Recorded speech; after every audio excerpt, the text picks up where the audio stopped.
We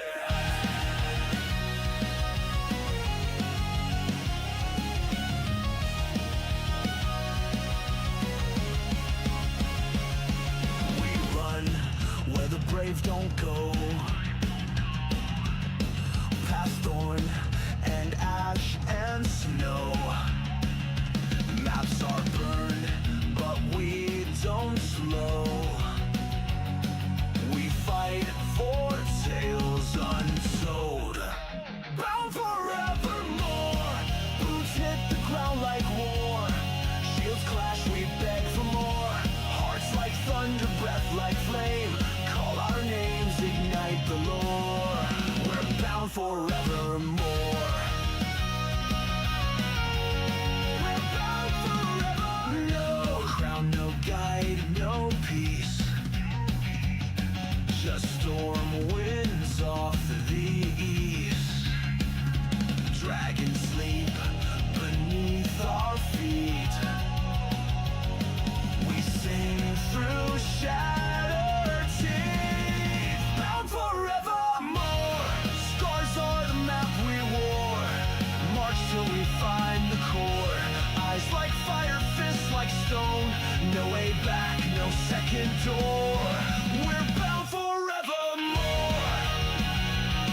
brave don't go.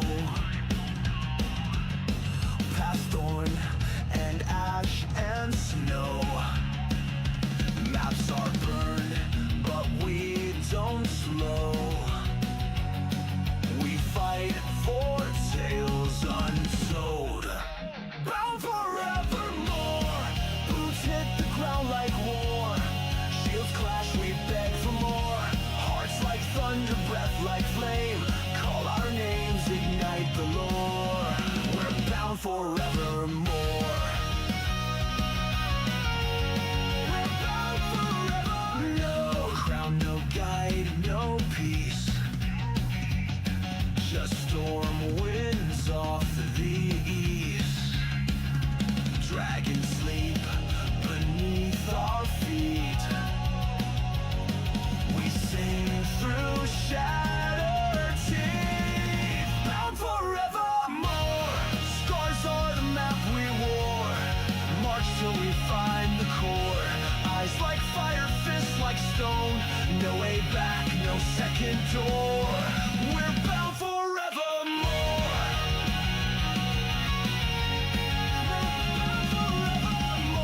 One step, all in.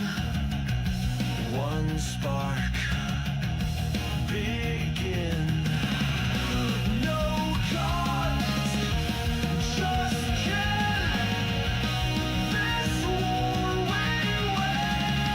Final double down.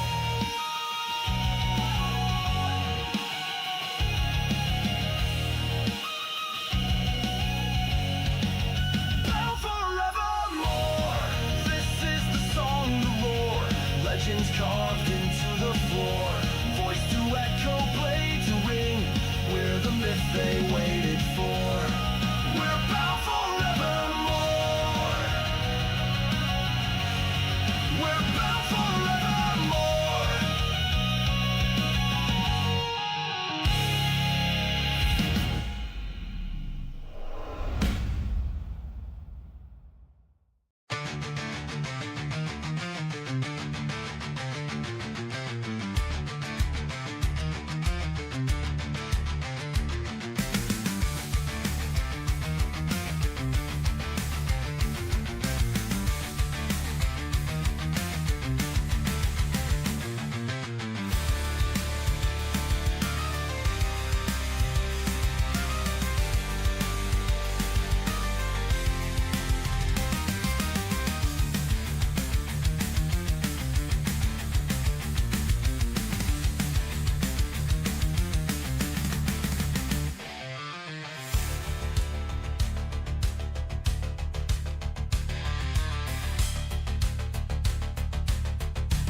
Come close, ye souls, both brave and brash, and hear the ghosts of the Saltmarsh mud.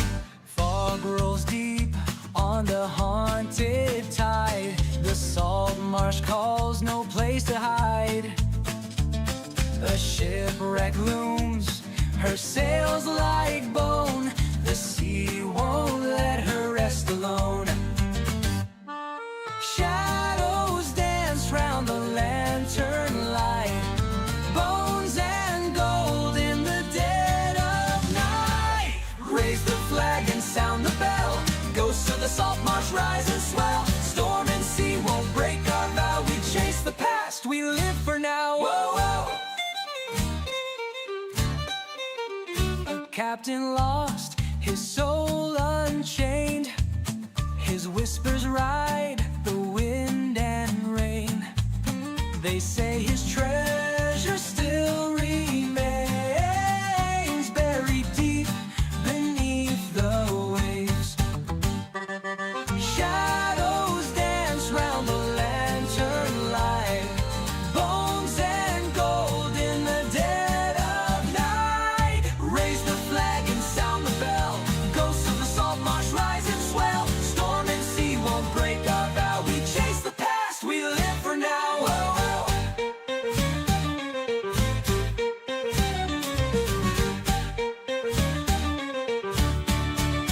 The tide it takes, the tide it gives, but none return, no soul forgives. Dead men tell no tales, they say, yet in the Saltmarsh they find a way. Raise the flag and sound the bell, ghosts of the Saltmarsh rise and swell. Storm and sea won't break our vow, we chase the past, we live for now. Whoa, whoa.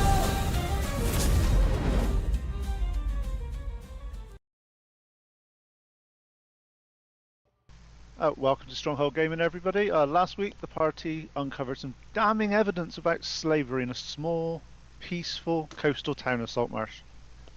Enraged and disgusted by what they discovered, they boarded a mysterious vessel known as the Ghost to track down more evidence and bring the suspected Galen Primewater to justice.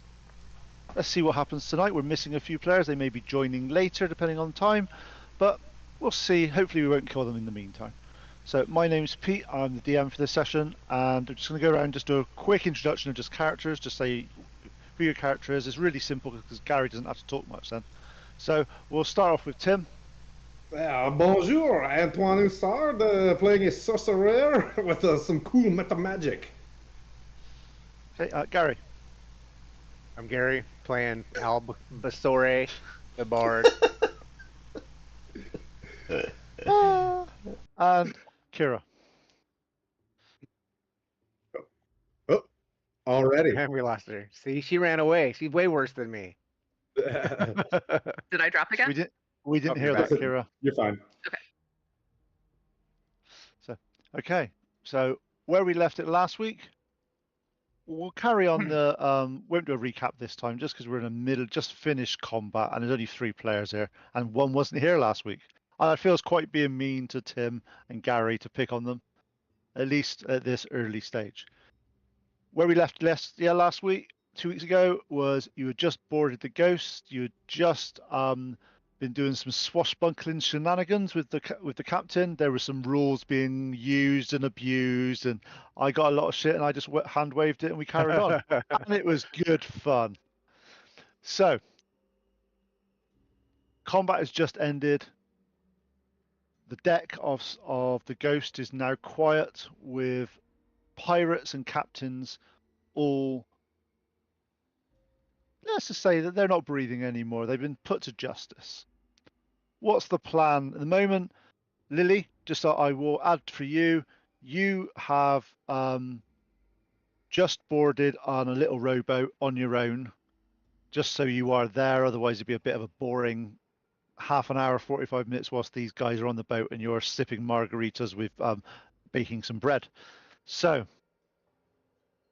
Lily just arrives just as Rebecca and Bove go to investigate one of the rooms in the stern. So you 3 are there. There's lots of dead bodies on the top of the Ghost at the moment, and I can't remember who actually finished off the captain in the end. I can't remember off the top of my head. Rebecca. Yep. So Rebecca's going through. She was climbing up the mast and smoked him. Yep, there was proper swashbuckling going on. They were up and down the rigging. They were doing some. It was good fun. No matter what the other players say, Kira, it was good fun. The rules were fine. Okay.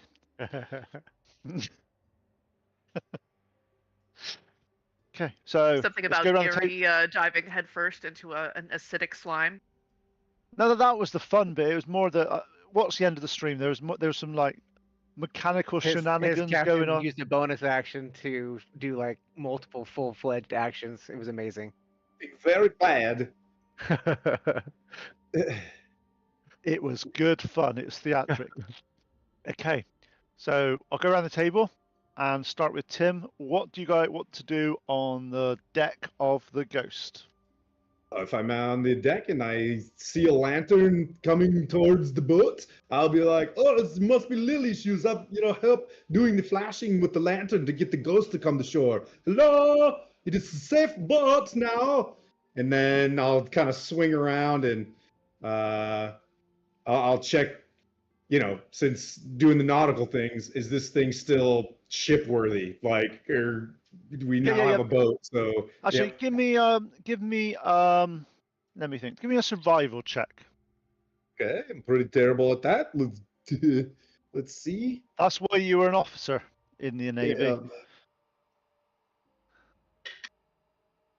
Oh, that's a 3. Okay, that's pretty good. To be honest, my eye from putting into war just a minute ago, the La Guerre, and I'm like, oh man, I'm gonna lose a round here trying to get this salt out of my eyes. You look around. The rigging looks reasonably okay. There doesn't look to be too much damage on it. From your experienced eyes as a sailor, you're pretty sure that you would tell people to do the rigging again because they've got it round the wrong way. But to be honest, you're not sure if that's just the way they do these boats away from the Navy. But the rigging doesn't look as organized and as methodical as you would expect it to be. But that might just be your naval background kicking in. Is it the law? Who is the crew? A bunch of chimpanzees? This is terrible. It could also be that your role, you don't realize what rope is anymore. But that's something to do with it. We'll deal with that later. That's fine. Okay, Al, what's your plan? You see Tim getting, you see him looking very sort of upset at the rope for some reason, but it looks like rope. Yeah, I guess I'm gonna start searching bodies, see if anybody's got any good fishing gear or other things that other people might find useful. Of course, give me an investigation check, please. It's literally my worst. Well, it's not my fault. You've asked for that, and that's actually the skill. rolled good. That's a 17 plus 1, 18. That's pretty not bad. What'd you find there, Albacore? And what did I find? On the dead bodies, you're finding majority of just little trinkets and little small things. The odd rabbit's foot, the odd little keepsake, because most of these pirates are quite superstitious people. One thing you do notice is that on the captain, you do notice that there is a key around his neck on a chain. I'll take it. Okay. In clay. And Lily, you managed to get on board. You managed to pull up on board. You see that they must have had a pretty jolly time without you on this boat. But everyone seems to be in one piece. There's, mind you, a few little people that are probably a little bit worse for wear, but not too bad. So what does Lily want to do? Sorry, I had a catering emergency, but I brought everybody baguettes. As soon as you hand me the baguette, I actually had one for you that I got for the last time we were in there. I was like, oh, okay, a baguette exchange. Oh, she froze again. She froze again. Either that or These she's things will really happen. amused. Good old live oak. Okay, we'll carry on and we'll see what if she rejoins in a second. Over the next couple of minutes, you manage to go through the deck. You manage to sort of make sure that everything's on there. What are you doing with the dead bodies? Ooh. I will, maybe for evidence, and the justice, the proof of them being dead. I love the kill of Kara's face right now. She's having a great time. Don't anybody clip this. Try this. You're so happy to see me.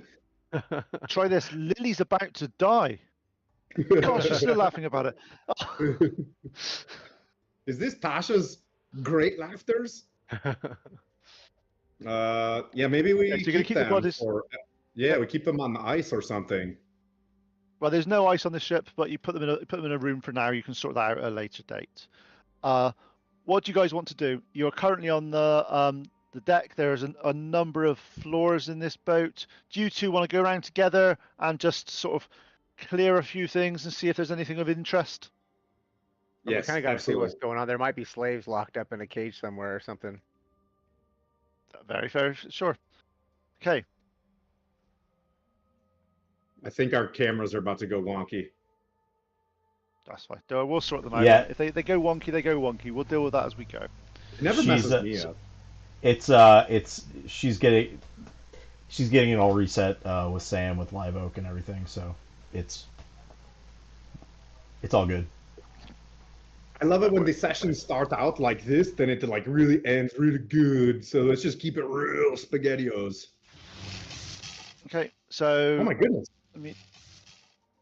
let's go through a few things. And so in the main deck that you're on at the moment, there are some rooms to, and I apologize for all you nautical people out there. I'm calling it the front and the back because I get confused with things. So the front of the boat, there's a number of rooms. So first room you find is, as you walk into this room, a distinctive odor about this room reminds you of a marsh or a swamp.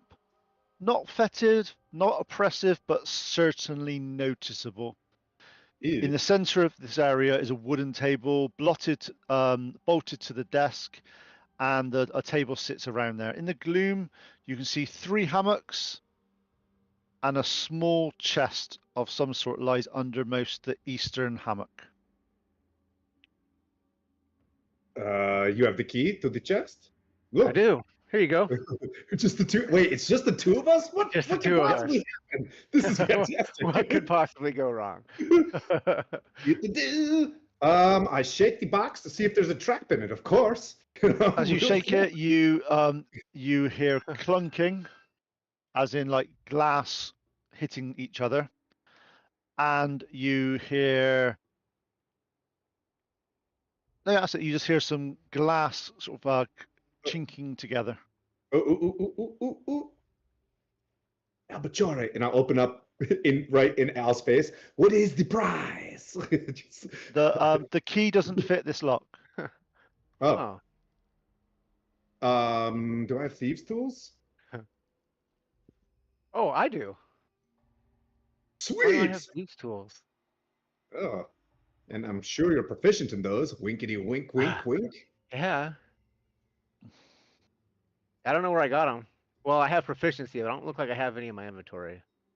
Oh. If you've got proficiency, you'd have had them as part of you're an urchin, aren't you? Background, so you could probably get that as them. Okay. No, my background's Wayfarer. Oh, okay. I got it. You're being too honest. That's what I do. So Um, I'll let you anyways, have them. I'll let you have them because I don't mind for this. So Okay. Like, I got these little pick thingies. Let me see if I can. I just start. oh, kinda those are for your jiggling around in there. cuticles. okay. So what you're doing? You're just trying to unpick it, are you? Trying to open it. Yeah. Okay. Give me a sleight of hand. Actually, give me a thief tools check with dexterity. So you're proficient plus your dexterity.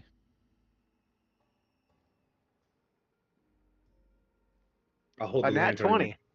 That's gonna be pretty good. Nice. So you sit there. So, You start to try to unlock it. You start to look at that, and you realise that the chest wasn't locked in the first place. hey, I got it. Oh. Oh, hey, welcome back. Hey, we picked Right, the so lock. Oh, it's it frozen. looks unlocked at the moment. So what are you doing? Open that bad Can I have boy. a dexterity saving throw from you, please? Hell yeah. 15. Hello? You got a 15. 15. Okay, cool. You manage to just move your hand out of the way as a dart shoots out, and as it hits the ceiling above you, you see it's got like a green ichor as it starts to drop out of the. But luckily, you managed to avoid it. You didn't get hit. So Like, oh, that was close, poison. and I'll just look down into the into the chest. Okay, in the chest there is a silver jug that's it's a glass jug with silver inlay and 2 silver and glass goblets. Oh, You reckon, from what you've seen here, they look pretty well made, but you reckon they're worth about 25 gold pieces. Total. ooh, those are very fancy. We could sell these for our services. Okay, at the when you move the silver jug out the way and you move it at the bottom of the chest, you find 10 electrum ingots. Oh, Okay, just for a bit of history here, because you guys are from a civilized nation. Electrum is a metal that is generally used by the monstrous folk of the realms for their buyings and sellings and various things. It's not something that you generally trade in civilized society. However, you look at these, you know that these are trade bars and they would be worth about 100 electrum pieces each. And there's 10 of them.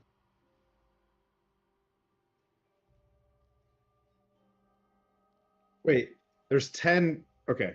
There's 10 pieces, and they're worth 100 electrum each. Yes. Okay.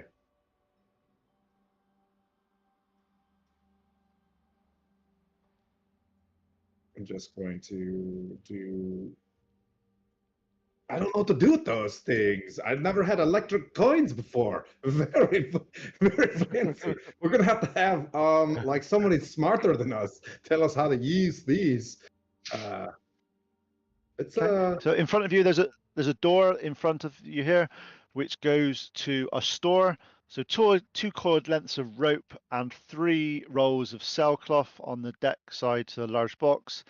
A large wooden cask sits next to 6 lengths of wooden planking. Obviously repairs in case the ship needs some work whilst it's out. Set into the wooden rack, fastened to the bulkhead by the door, are 2 metal-sized hammers, 2 wooden mallets, and 2 saws and adze. There's an opening about 3 feet square with its lower edge about 7 feet above the deck to the other bulkhead. So it's basically just a room to the left. As you look through there, you see that is some more stores, and in here are hunks of meat, large ham, string of sausages. They're using it looks as like a galley store type area in that area. And the only other room in the front of the ship is a small ship's galley. It's a metal crude stove not lit, leans against the hull. It has an adjustable chimney that can be placed through a vent hole in the side of the ship.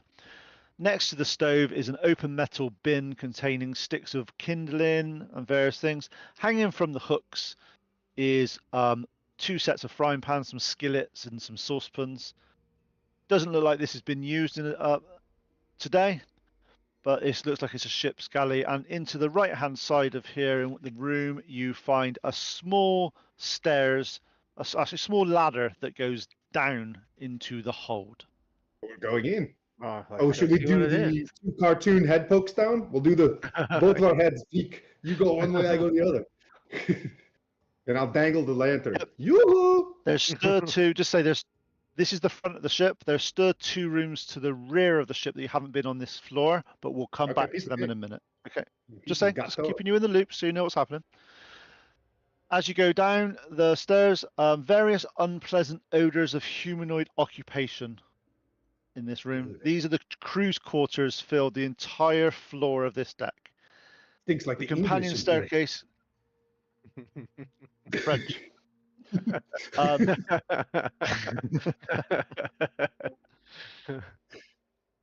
Around the perimeter of this cabin, slung between the hooks and the bulkhead and supporting poles, are 8 hammocks. Judging by the way in which they hang, the hammocks seem to be unoccupied at present. Well, yeah, because you killed everybody. Beneath each hammock is a brass-bound wooden sea chest. Most are closed, but 2 have open lids and appear to contain clothes. At the center of this cabin, A long, plain wooden table with a bench along each of its sides. They appear to have been bolted to the deck in an attempt to keep everything in place. This table is stained, clusters in an untidy pile of dirty tin plates and cups. It looks like they're not the most best at housekeeping, are these pirates? Who would have thought it, eh? Angleterre. And I'll pop down and just start like searching around. Oh yeah, these guys are pretty stinky. Well, we could get this place into ship shape. You know, you could make this a boat. There's so much bait around, you know? We could call it like the master baiter. It'd be great. Let's go. Okay. There's one door out of this room into the middle of the floor. Do you wish to go through it? Yeah, but we're gonna be real sneaky this time. I think we've gotten a little bit too lucky. Let's listen. Okay, you're listening, all right? Okay. You hear creaking and wood hitting each other.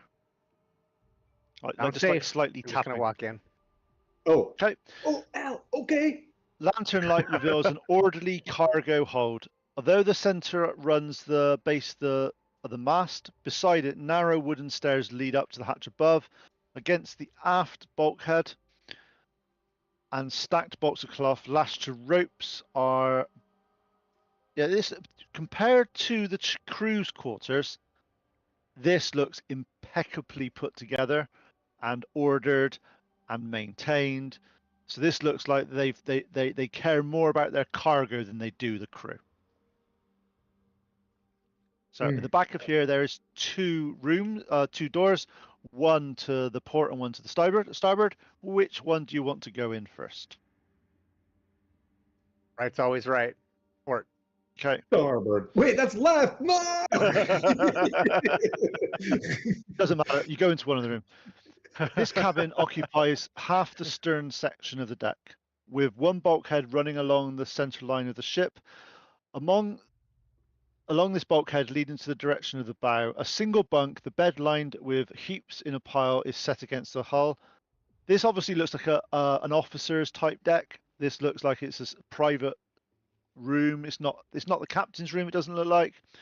In the center of the cabin is a plain wooden table bolted to the deck, as if on it there are two books, one open and one propped against the other. Besides the table is a wooden chair. 13, just make sure I'm looking at the right one for this one. 13, yep. Okay, and in here, as you are entering this room, thump, thump, thump.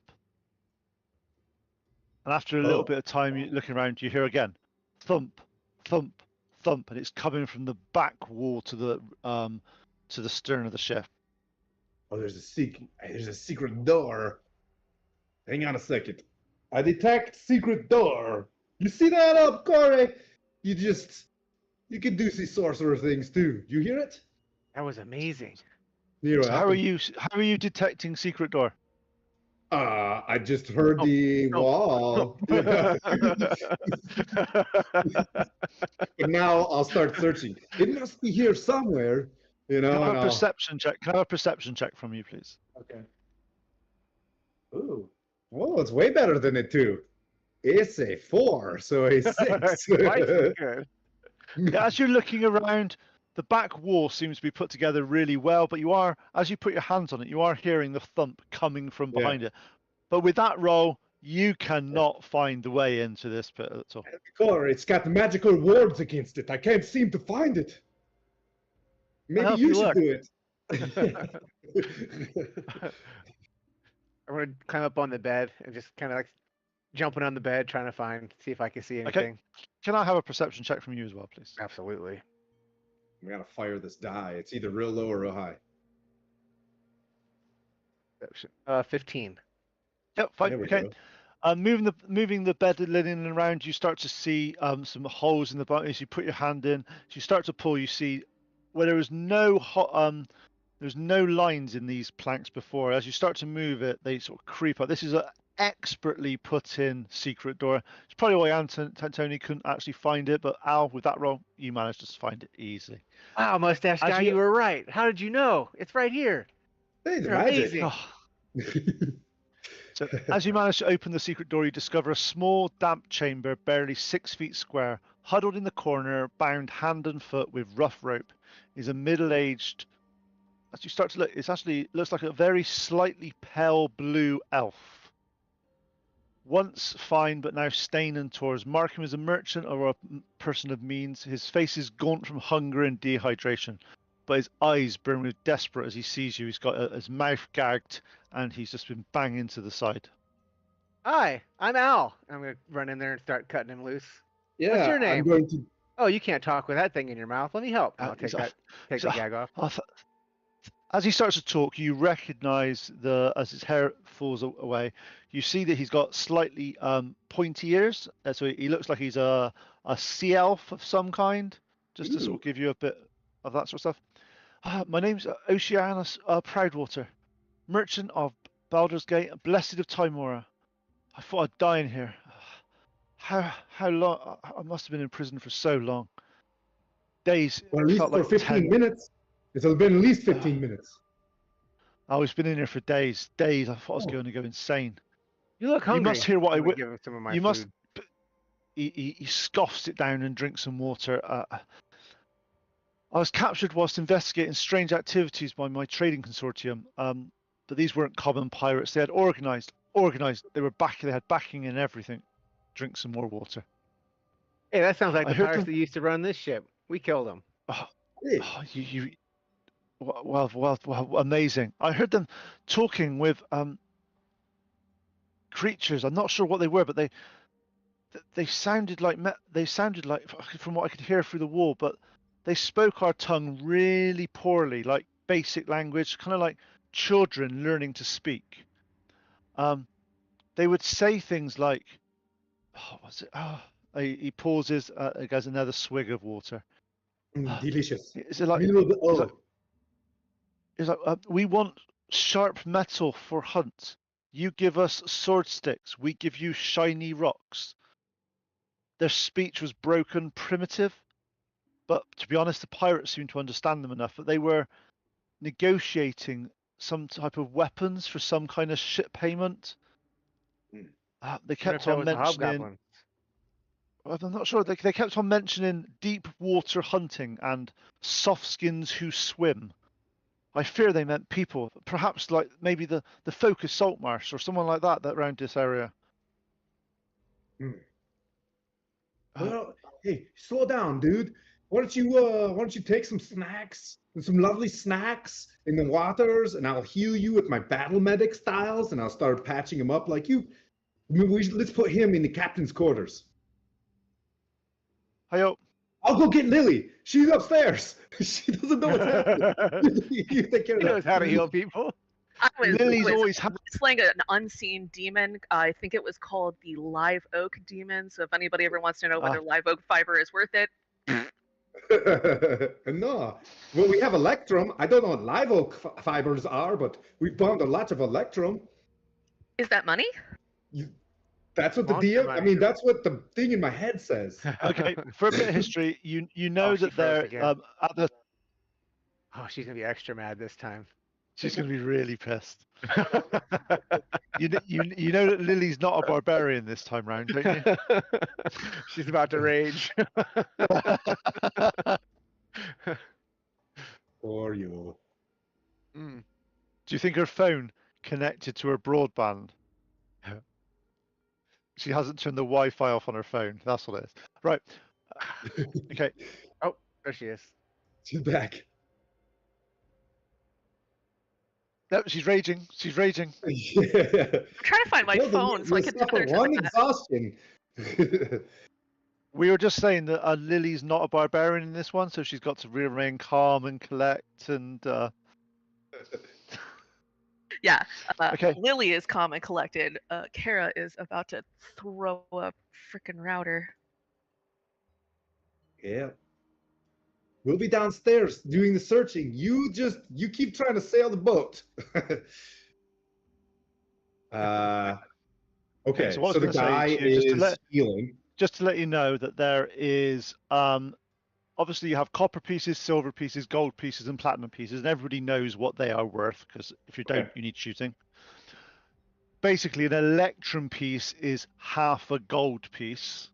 Got it. But it's only if you try to use this in like a standard place that doesn't usually deal with electrum pieces, they probably won't touch it. It's Gotcha. kind of like monstrous money, but it is something that is valuable still. Just generally they won't give you the full value because they've got to go and get it traded in somewhere to do it. So that's what Understood. electrum pieces are. So Oceanus. Oh, go ahead, sir. yeah, so Oceanus, yes, go on. No, I mean, let's see. Where were you? When were you? Where were you at when you were abducted by these real sea douches? Well, I was on the docks of Baldur's Gate, Okay. investigating some cargo that had been going missing from my shipments, and it looks like, yeah, I've just been in here for, feels like forever. And then you heard, in no offense, Albacore, people that talk like children, but like better, like worse than my buddy over here. Oh, he speaks. I could understand him fine. This was very broken, Oh, like very baby childlike. Yeah, Okay. very was as if it wasn't their primary language, but they were talking to it to converse with the pirates. These, well, But they were successful. They managed to. They said they were on boat to buy, putting two to two together weapons. where would they be buying But they were weapons here. from? The pirates. The pirates were bringing the weapons here for them to be sold. You must have just from they were on the ship a few hours ago. Oh. Well, those dudes in the cave we were just at, they are dead. Also, that is where we were just at. I'll point at Al. Shoot. Well, we don't know. We don't have anybody alive to come with us. Well, the captain's logs. A BRB. And I'll just like run towards. Oh no, we lost a Lily again. She was frozen for a while. Oh, Okay, so on this room, you go back to the first officer's mess, which is the first officer's chambers, which you were just in. There's a door that you go back to the hold.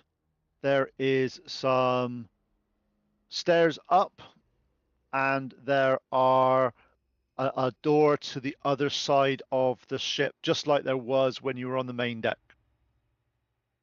So do you want to go across to the other side of the deck first? The other side. Ooh-wee. Okay, so in this room you find,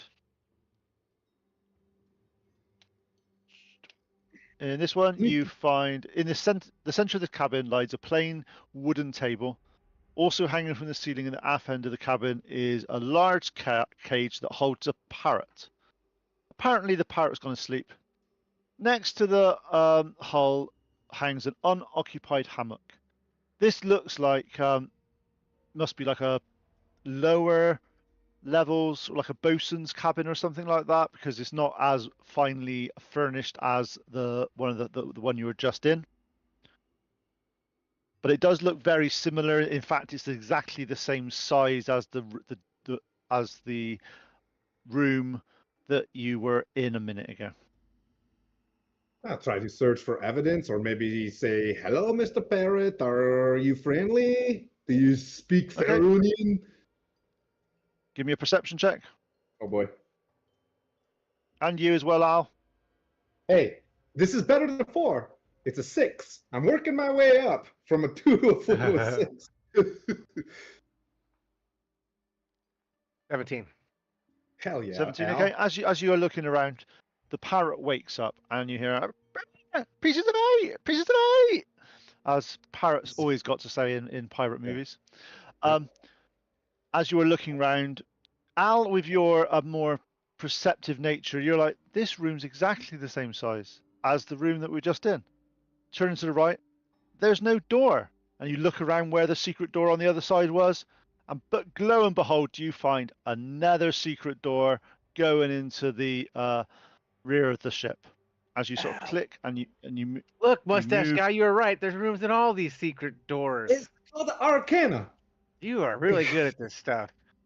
Okay, this cramped area, again 6 feet wide at its widest, is sandwiched between the adjacent cabin and the ship's stern.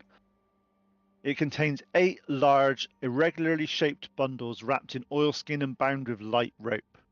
These are piled at random on the deck as though thrown in casually from the doorway. Yeah, Pull open them up, out and open take it a gander. Yeah, what's it So do? as you get the first one out, you hear clinking of metal, and you recognise there's 8 bundles here, and they look like they're a collection of morning stars, longswords, shields, javelin. Bingo, bango. We found the weapons that he's talking about. Oh, Oceanus. He's telling the truth. He seemed like a So good guy. what Yeah, I like him. So what you found so far is you found the weapons. You potentially have found the money that they were going to be buying the weapons with. But they had all the weapons. Wait, Yeah. they're doing pirate stuff. They're not selling. Oh, they just take it. These guys are real jerks. Okay, wait. How a you getting minute. on? How you getting on, Lily? Have you slayed that demon? For now, and if I can keep the cat demon off, then I might be settled for a bit. Oh, well done. Okay, so on your floor, you go into. I'm just going to go into you go into one of the rooms because otherwise Lee doesn't do anything, and that's no fun for anybody. So, this seems to be one of the master's cabins you walk into. Its furnishings are of good quality, and the place is tidy. A polished wooden table stands at the center, which has been bolted to the deck, which seems a common occurrence on these boats. All the furnishings are bolted so they don't cause injury in case of when the boat moves. On the table is a silver bowl containing an assortment of fruit. Set into the table are 2 upright wooden chairs and a padded leather chair. On the deck towards the stern is a wooden brass-bound chest. Beside it are a pair of highly polished black leather boots. From the center of the ceiling over the table hangs an unlit lantern.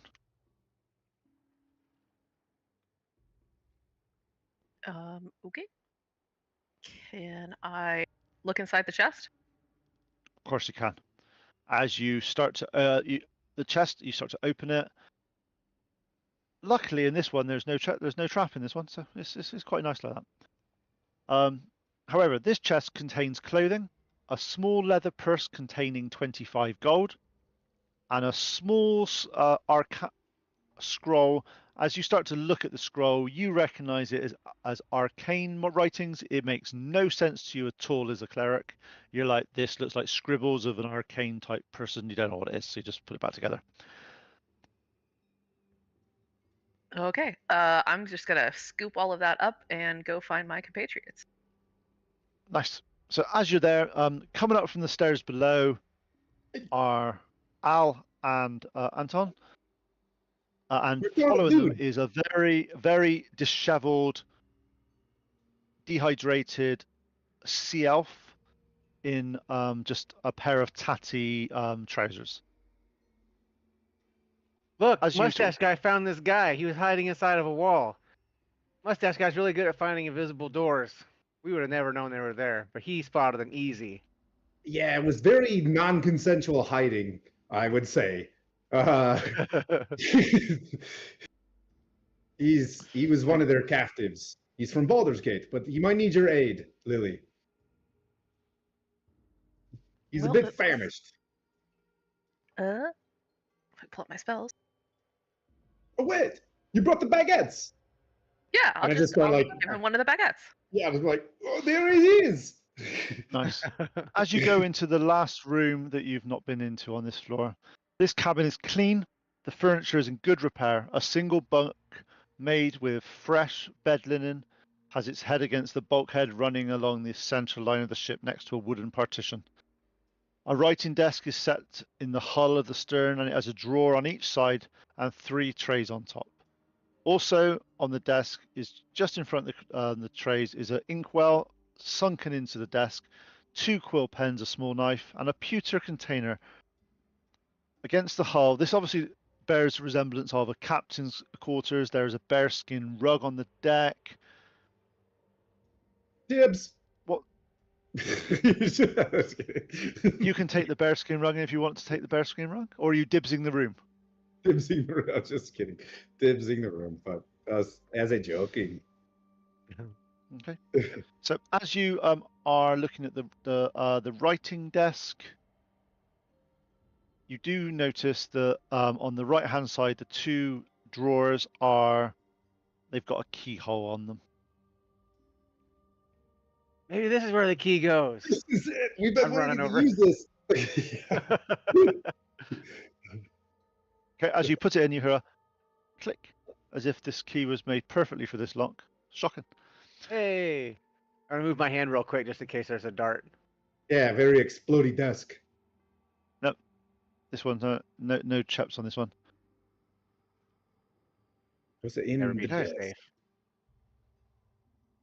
Okay, again, in this area, you first of all, in openness, you find 2 red potions. Ooh. Gatorade. They look remarkably like a potion of healing. Because we all know potions of healing are in identical little vials that all look the same, just to make it easier for adventurers. Yeah. You also find a 3rd vial of a blue liquid.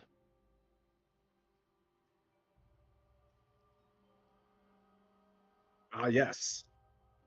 The ocean. In the next drawer, you find a small map that you can see that this was looks like there's a cross on it. And actually, with your naval background, Anton, can I have we've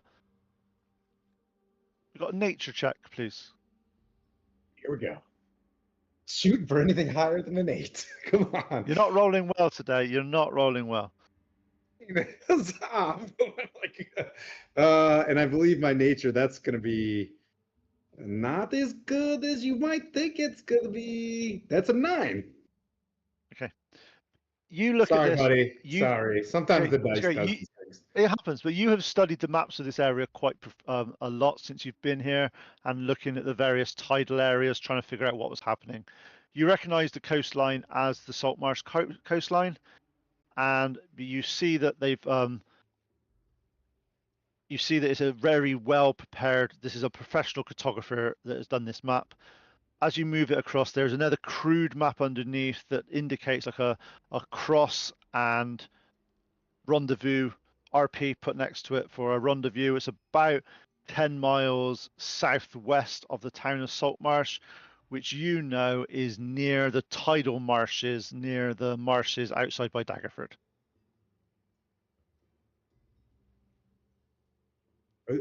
Also,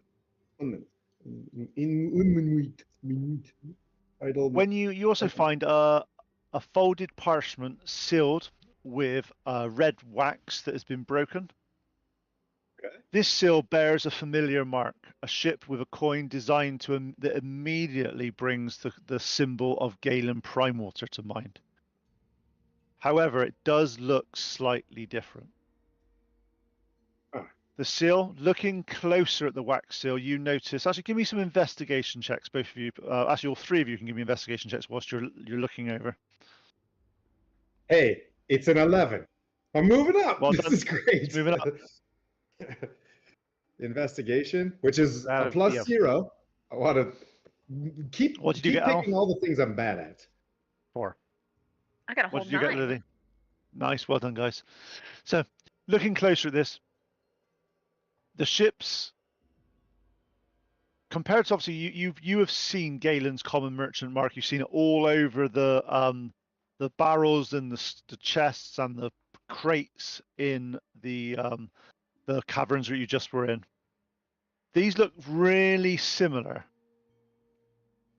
but there's slight differences in the ship's cell. Looks a little bit of a smaller, looks like a bit of a star on it, which wasn't on the warehouse barrels.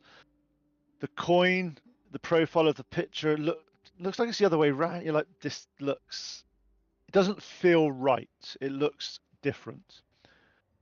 And also, there's tiny letters GP are worked into the rope border of the design. With that roll, Anton, and you've worked on ships before and you've done various things. Two things come to mind.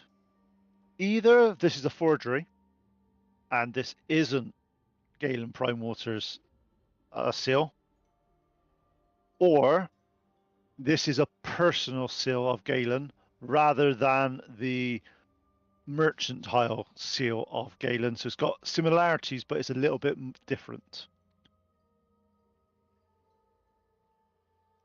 I need to check my notes. Salt blocks, Galen. Where have we seen this guy? However, the letter stays. Captain Ravik, the merchandise we discussed is ready for transport. By the way, I'll copy this into our chat so you don't have to write it down because I'm nice like that. The merchandise we discussed is ready for transport. Ensure the special cargo remains healthy. Damaged goods face poor prices. The usual precautions apply: minimal food, just enough water, and keep them separated to avoid collaboration. Your payment remains as agreed. 50 gold per head delivered breathing, nothing for corpses. The buyers expect at least a dozen. Do not disappoint. Destroy this message once. Charming. Yeah. Destroy this message once read. Future correspondence will arrive through my manservant, Skerrin. I immediately burned the letter. Oh, shoot! Just kidding. I like grab his hand just real fast. I take everything super literal. And the initials at the bottom of this are GP. Okay. So Mr. Galen, we should probably have a little chat with. Private chat. Okay. So this looks like it's been handwritten. This looks like it's stuff. So is there anything you wish to do with this note? Is there any more further investigations or any more things you want to look for? We want to protect the note. It's important. And the whole ship there's no ship logs. We got and I show the guys the map. I'll be like, it looks like they've got their, luckily, I understand what, rendezvous is, but they're. This looks like that there's only a page on the desk that mentions a few things, but it's as if they're trying to their best to not keep a trail on this ship of what's been happening. Got it. However, this looks like that they were looking at bringing goods to Saltmarsh, taking goods from Saltmarsh. Very loose, just on this one page. They don't mention what the goods are. They don't mention where the locations are. But you've got a map that shows that they were by the swamps for their rendezvous point, but you know from this that who were they meeting? You don't know at this point. You know that they were. Amongst the three of us, it appears, based on what I'm thinking, and you guys can help me out, they were taking these guys to the south to sell to the people that don't speak so well. Obviously, there are some sort of creatures in the marsh to the south. What I don't understand is if they were buying and selling weapons, right? Why do they have the money and the weapons? That's where I'm confused. So that part, confused. But they're bringing a dude to the south. That looks like they were picking up some weapons from here or something, right? Like this is an exchange point. And then to the south is another exchange point. Maybe the weapons are a cover. So if they ever get boarded by somebody, the weapons look like, hey, this is our legitimate cargo that we are shipping. Please do not look further for the human trafficking below decks. The weapons were hidden inside the secret room, same as the prison. Yeah. Maybe that's the one that's supposed to be found. I don't know. Yeah, I'm pretty sure if the cops pull this boat over, they're like, yeah, you do not chill, no matter where they're looking. Well, okay. Maybe there was more money coming, and they just still have some on hand from the last deal.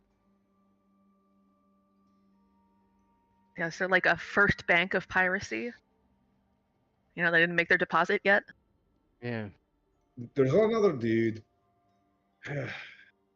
You know, if you were looking at those items and you were looking at selling them, you reckon that you would be there? Probably. How much is a long sword worth these days? Just so I can get a rough idea. 10 GP. It's like 10, I think. Yeah.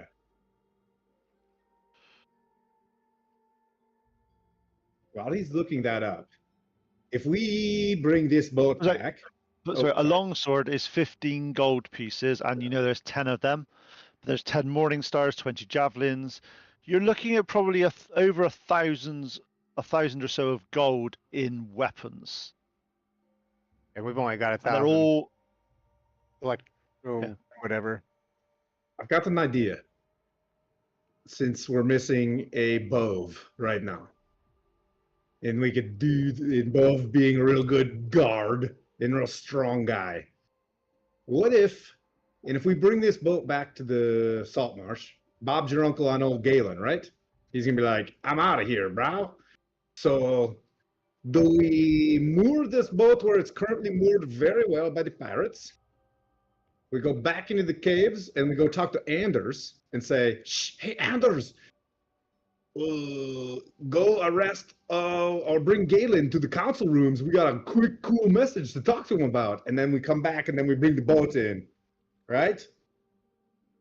Should we tell Anders without the boat is what I'm saying. And then, hey, Anders, what do you want us to do? We caught all this shit. We bring evidence, enough of it. Oceanus can rest, eat all the baguettes and drink the waters. And then, you know what I mean? We talk to the dudes. I like it. Sounds good to me. Oh, What's the probability that the pirates come back and move the boat from its nice shoring? They're dead. Mooring? I thought they're all dead. Oh, yeah. I mean, but is there anybody else that they're attached to that might try to get the boat? I mean, on that note. Al Oh, shoot. and Anton, you are both. You've been at sea a very long time. You know a few tricks. You know a few little things. There are multiple ways that you can do to handicap this boat that is really hard to sort of overcome. Yeah. I can put the So- thing on the rudder, the keel. The rudder. Yeah, I so there's pull a the few little thing. things you know That's the that you rudder could cheat. do. Yep. Well, I want to, like, you know, just pull the firing pin, but I don't want to break the boat because I wanted the boat. So I want to keep this thing boating. Oh, it's not that far from the chateau to the town, right? We could just book it. With the boat? No, we leave the boat here. We book it from the cave to the chateau, back to the village, talk to Anders. Hey, shh, Anders, bad guy. But we got the boat. It's back here, and there's human traffickings. And then see what he says and be like, hey, there's more bad guys down at the bog. Should we, you know what I mean? Like, should we, and then we go deal with the bog guys, arrest Galen, then we go from there. I don't know. Okay. So the plan is to leave rig the ship so it can't get used, just in case something happens when you're not here. Go back to the mansion, take the evidence you've got from the mansion back to Anders, have a conversation, and see what happens at that point. Mhm. Perfect plan. Perfect plan. Flawless. So, no, it's a perfectly good plan. Okay, It's so good because over the the DM next, prepared for it. I thought that was an idea that may potentially happen. So there's a couple of paths this could have gone down, and that was definitely one of them. Okay, so over the next hour, you manage to get back onto the dry land. You also pull the rowboat up into the caverns to stop people being able to get onto it easily if they need to get back to the boat. You go back to town. It's currently midday-ish. As you walk through, Saltmarsh is just as if you've never left. It's the same thing. It always happens in this town. People walking around chatting. The couple of guards getting dodgy looks from the old time traditionalists. As you approach Anders' house, you knock on the door. Anders' manservant invites you in, puts you into a drawing room. As you enter, you see Anders behind a desk, and he looks up and goes, friends. Please tell information. What brings you to my house at this time? Yeah. I'm gonna switch cameras real quick and move some stuff around. Lily, what do you think? I'm still playing catch up from wrangling the Wi-Fi demons. I relate to Basically, him. they found, just so you know, they found a letter that says about Galen's ability in the slave ring, and they've found, obviously, you found in the previous episode, the previous episode, you found various markings and various things that related to the GP and all these various things about what was happening in terms of slavery within the haunted house. Okay, so I relay all of that to him. Do And then you we've got mind if we take the boat.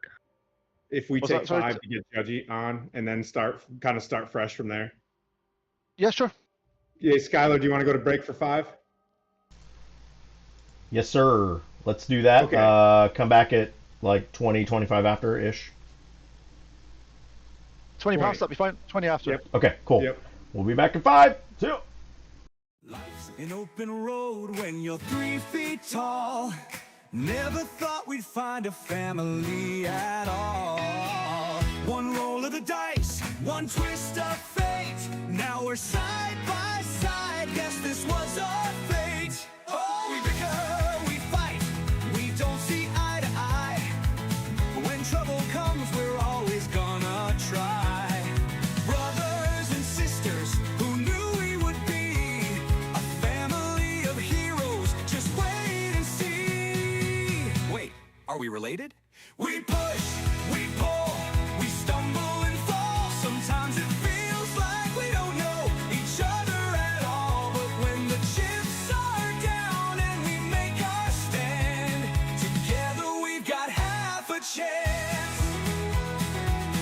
Even when the road gets rough and life throws down the odds, we've got each other's backs through every trap and fraud.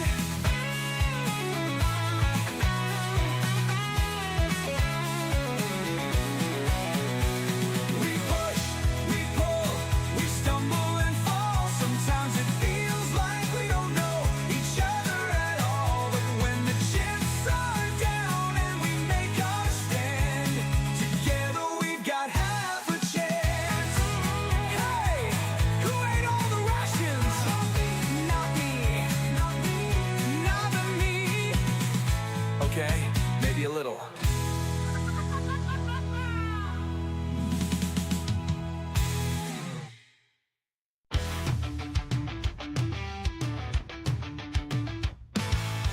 We're creeping in the shadows, eyes like fire. Razor claws in the dark, they're coming higher. You feel the chill, you hear the hiss, but when you turn around, it's the end of bliss. Murder badger, it's a sneak attack. Murder badger, out for blood. Murder badger, it's on your face. Murder badger, it's a sneak attack. Murder badger, out for blood. Murder badger, it's on your face. Murder badger, murder badger.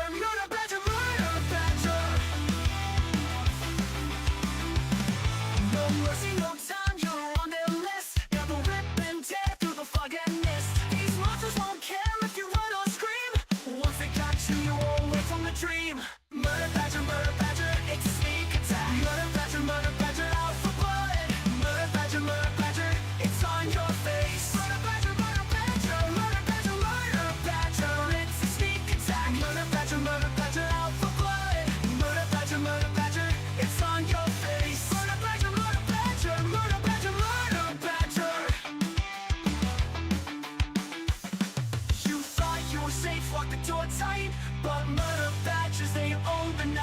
can try to hide, you can try to flee, but they'll find you no matter where you'll be.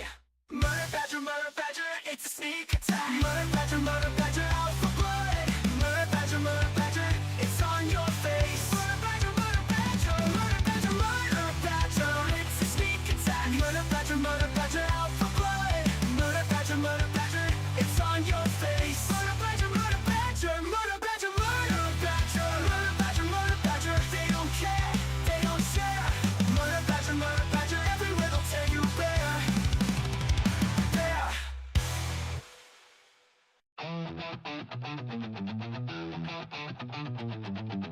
They were locked up for a reason. But the world ran out of heroes.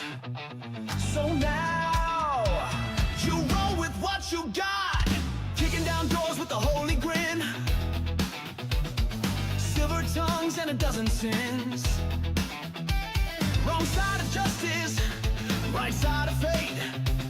No time to ask, we're already late.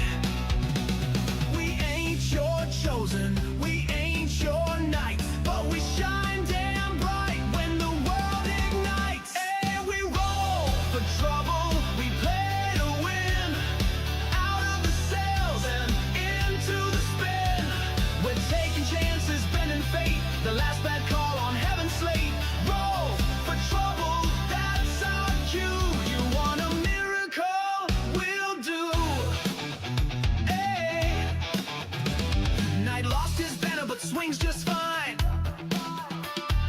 Rogue's got charm and a five-step crime. Druids growling and warlocks curse. Clerics smiling, which is the worst. Call us mad, call us last.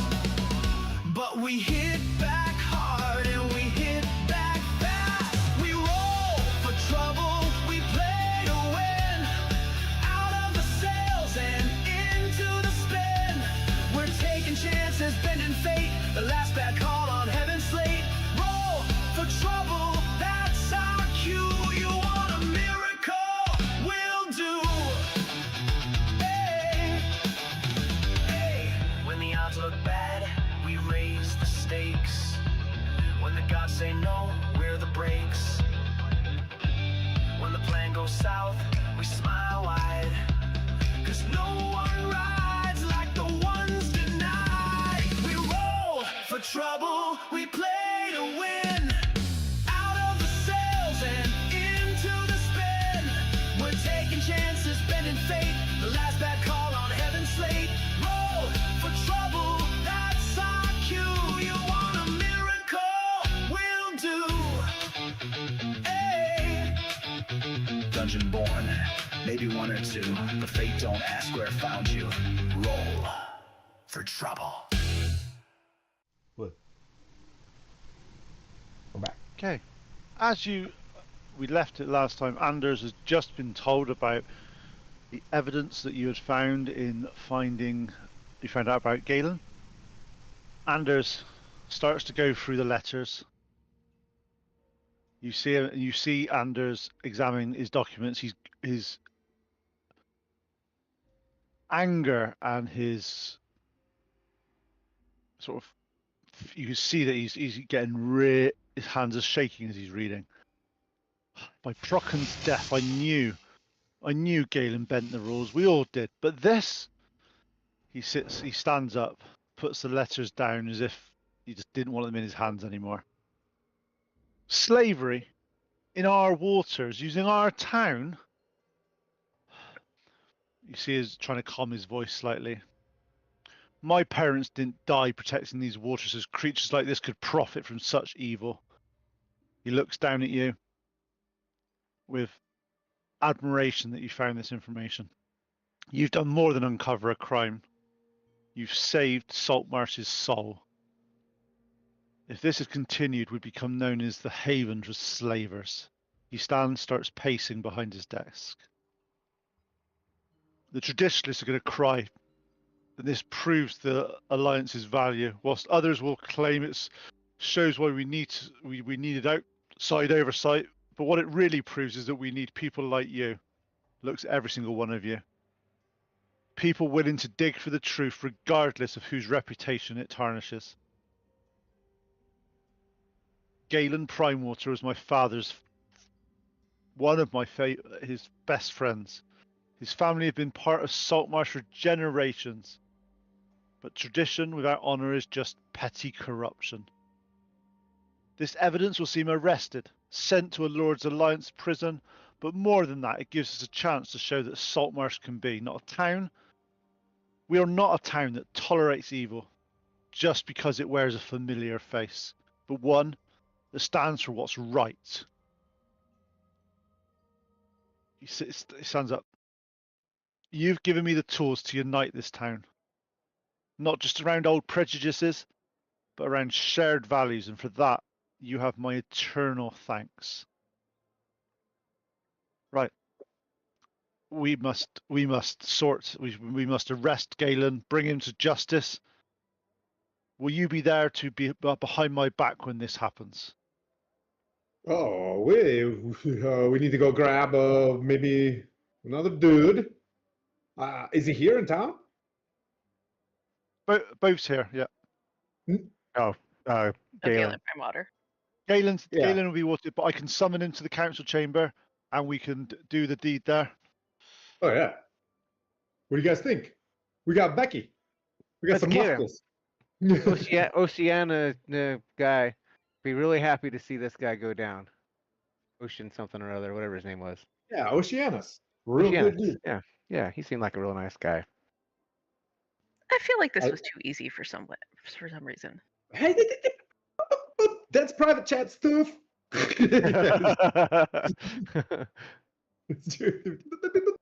I have 14 hit points, bro. Oh She yeah, just like really quietly says that, just sort of like to herself. Real quiet.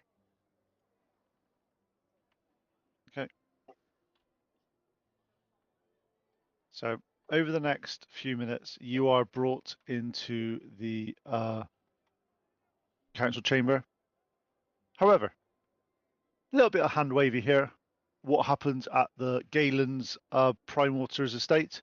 A young messenger arrives at the Primewater estate. Master Primewater, sir. Master Saltmarsh requests your immediate attendance at the council hall. He said this is regarding urgent masters and irregularities in shipping manifests. And he sort of brings a thing. Galen looks up. Irregularities, my dear boy? There are no irregularities in Primewater shipping, merely creative interpretations of overly restrictive regulations. He rises, straightens his silk waistcoat. You tell young Andors that I will be along presently. One does not simply rush to council meetings. It suggests desperation. As you are entered the council chamber, you're waiting there for a good 5-10 minutes. The rest of the council are sat there nervously waiting to see what happens. Galen strides into the chamber with his usual confidence, stops short when he sees you and a few Alliance guards to the right-hand side. He walks up to Anders. My dear Anders, this seems rather, he looks around, formal for a discussion about trade matters. Surely we don't need such an audience. As he looks around, he looks down and sees the evidence that is on the table in front of Anders. A long pause as he processes the situation. Anders stands up and goes, Galen Primewater, by the authority vested in me by this council and the Lord's Alliance, you are under arrest for conspiracy. Anders' face remains unchanged. Smuggling. Again. Galen's face remains unchanged. And for slavery. Galen's composure finally breaks. Slavery, my dear boy. You clearly don't understand the complexities of international commerce. These No, I do not deal in slavery. As the guards move forward with the shackles. Galen, gentlemen, surely we can discuss this like civilized people. I've hosted half of you at my table, shared my famous Kalashime wine with you and your officers. When the 4 chair charges are read out, Galen is still adamant. This is preposterous. Alternate trade agreements are not smuggling. The alliance tariffs are just suggestions, really guidelines for those lacking proper business accruent. He's escorted from the chamber, his voice raising. Mark this day, Saltmarsh, when honest merchants like me are dragged away in chains for keeping the trade flowing. The Prime Water's name has stood for prosperity in this town for generations. His voice echoes down the corridor. I've done more for this community than any alliance bureaucrat ever will. My gold built half these docks. My connections have brought prosperity to this poor fishing village. Final words as he's led to the wagon outside. This is how you repay loyalty to Saltmarsh. Remember who fed your families when storms kept the boats in their harbours. Anders turns to you and says, well, I'm sure that something needs to be said to the people that I'm sure are amassing outside this hall now. As you start to leave, you reckon a good 50-60% of the population of Saltmarsh are stood outside the chamber walls. They obviously heard something was happening. Anders steps forward on the council hall steps as the crowd gathers, his young face serious but determined. He's holding himself with new authority now, the weight of recent events having matured him quickly. People of Saltmarsh, you have witnessed today is both troubling and enlightening. He pauses, lets his gaze sweep across the mixture crowd of traditionalists and loyalists. For too long, far too long, we have allowed old divisions to bind us to new possibilities. We've assumed that tradition and progress cannot coexist.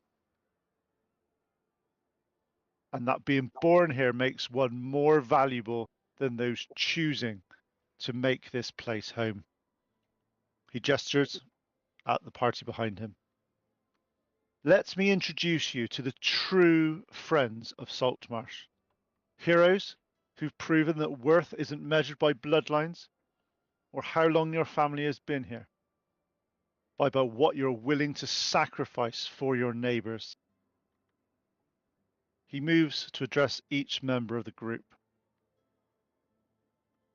Points in at Anton. Here stands Anton Hussard, whose naval expertise and honours helped secure our waters.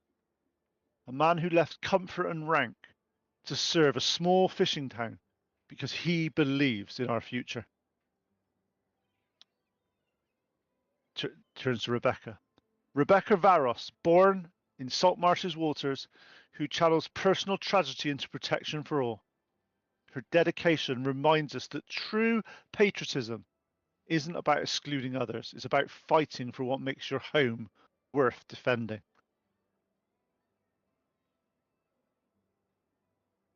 Turns to Lily and goes, Lily Astor, whose healing touch has soothed both bodies and tensions in our community. She's demonstrating that those who flee hardships often bring the greatest compassion for other people's safety.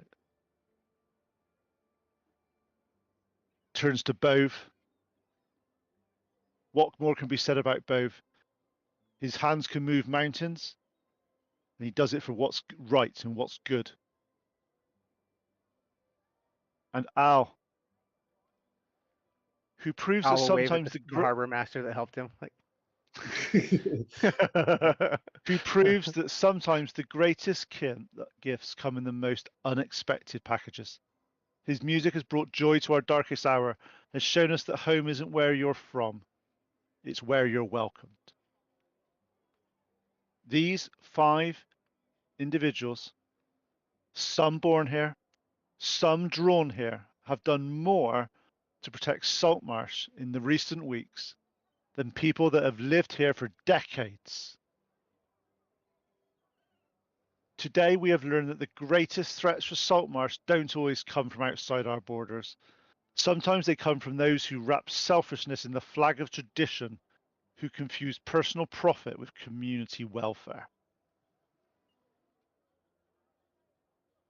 But, talking like a true politician here, he definitely knows what he's doing with these people. We've also learned from our summation comes from unity. Old families, new residents, traditional wisdom, and fresh perspectives. Local knowledge and outside experience working together. I, therefore, officially declare that these 5 individuals are champions of Saltmarsh, protectors of our town, and examples of what we can achieve when we come together. Let their example guide us forward. Let us judge not by where they came from, but what they contribute. Let us build Saltmarsh that honours its past while embracing its future.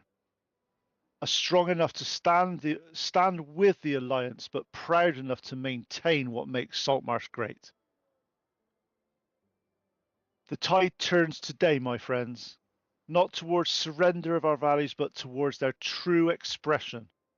Welcoming those who will serve, protect, and who cannot protect themselves, and proving that Saltmarsh's greatest treasure isn't our independence, but our ability to come together when it matters most. Gestures to all 5 of you.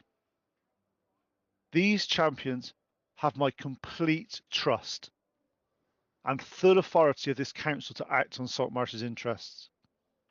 We've learned that their place is not through birth or wealth or stature, but through deed and sacrifice. We all know that to aid them is to aid Saltmarsh itself. And there's 3 cheers for the champions of Saltmarsh. The whole crowd, loyalists and traditionalists, erupt. This is a bit of a strange thing for you guys. This is not something that you expected at this point. This is a little bit... however, you see that Anders has played his hand to perfection. Real smooth, that guy. Yeah. Too A little bit too smooth. Oh, wait a minute. Do we just get played by Anders? A perception check. You mean insight check? Inside check. Oh, man, it's another one I'm really bad at. Help me out, Should've before. We should have done insight on old GP. Yeah, we got rushed into it. It's okay. there's so I'll much- do an insight. Pete, I'd like to do an insight check. You can do an insight check on Galen. You can do that whilst you're doing that. That's not a problem. No, not Galen, on Anders. Okay, Anders first then. Anders, so Ooh, I Is rolled mid. there 14? is there a way to gauge insight. if any of the traditionalists are being swayed by Anders' speech? yeah, no, the people that are out, it's probably a mix of traditionalists and stuff, but the traditionalists are going along with it as if it's talking about the independence and keeping that. It's as if he's crafted this in a way to get the heartstrings of both sides to pull together to do these sort of things. So he's not making it up yeah. on the fly. No. This is, if with your insight check, this has definitely been rehearsed. This is something Wow. that. However, with that insight check, you don't get insincerity in his voice. He is very sincere in it. He is. Sincerity it and doesn't honesty seem are to- 2 different things. Yes, it is, but he doesn't seem to be. You don't with that role. You don't spot any deception in his speech. What about the GP Okay. insight? Anybody want to do an insight check for Galen? That's what I rolled for. I rolled a dirty What's 20. your one? Sorry. Nice, dirty 20. You got from Galen that he really didn't give a flying shit about the original the first 2 offences that he's been told about.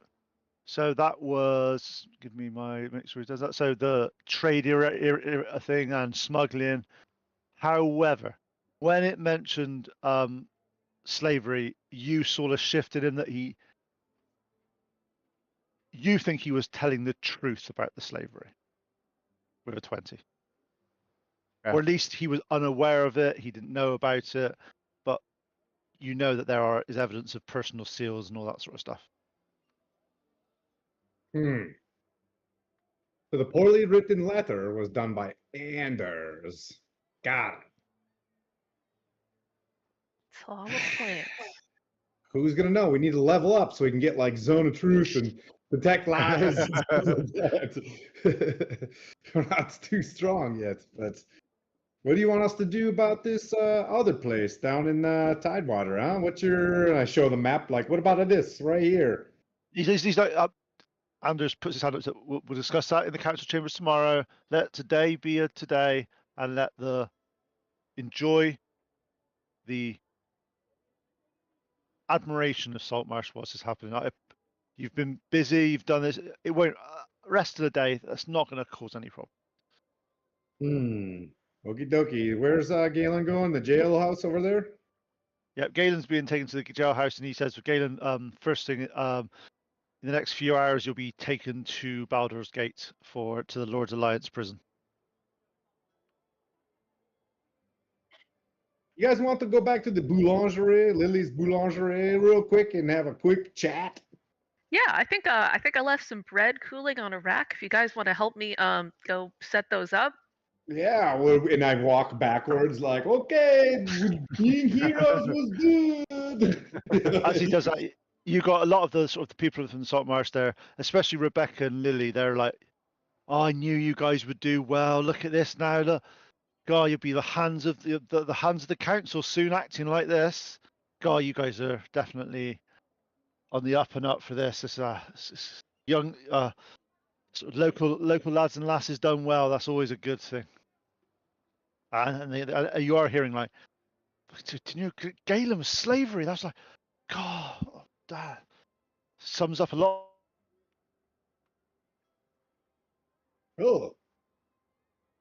Oh no. He freeze this time, not me. Oh, we now gonna he's get a got hat live trick? oak. Are we gonna get a He hat got the trick on live internet? oak demon. Yeah, goodness gracious. Live oak made it to England. Oh no. No, we still have one. We have still one person from England left. Oh no, it's coming for me. You're next. Well, let's talk behind the DM's back. Okay. Luckily, he knows a good IT guy, so. Yeah, that's true. Well, we'll find out. Stay tuned. Okay, so this definitely feels wrong, right? Like it Internet definitely access. felt too easy. Oh shit, he's back. Okay. Jesus, I'm back. Sharon, I'm back. Sorry. Yeah. Snacks. Sure. You're still a little bit frozy, buddy. Oh, he's frozen again. Yeah. Quick, say what you got to say before he comes back. Definitely. I think something's a little hinky here. Let's figure it out. Scooby-Doo gang, engage.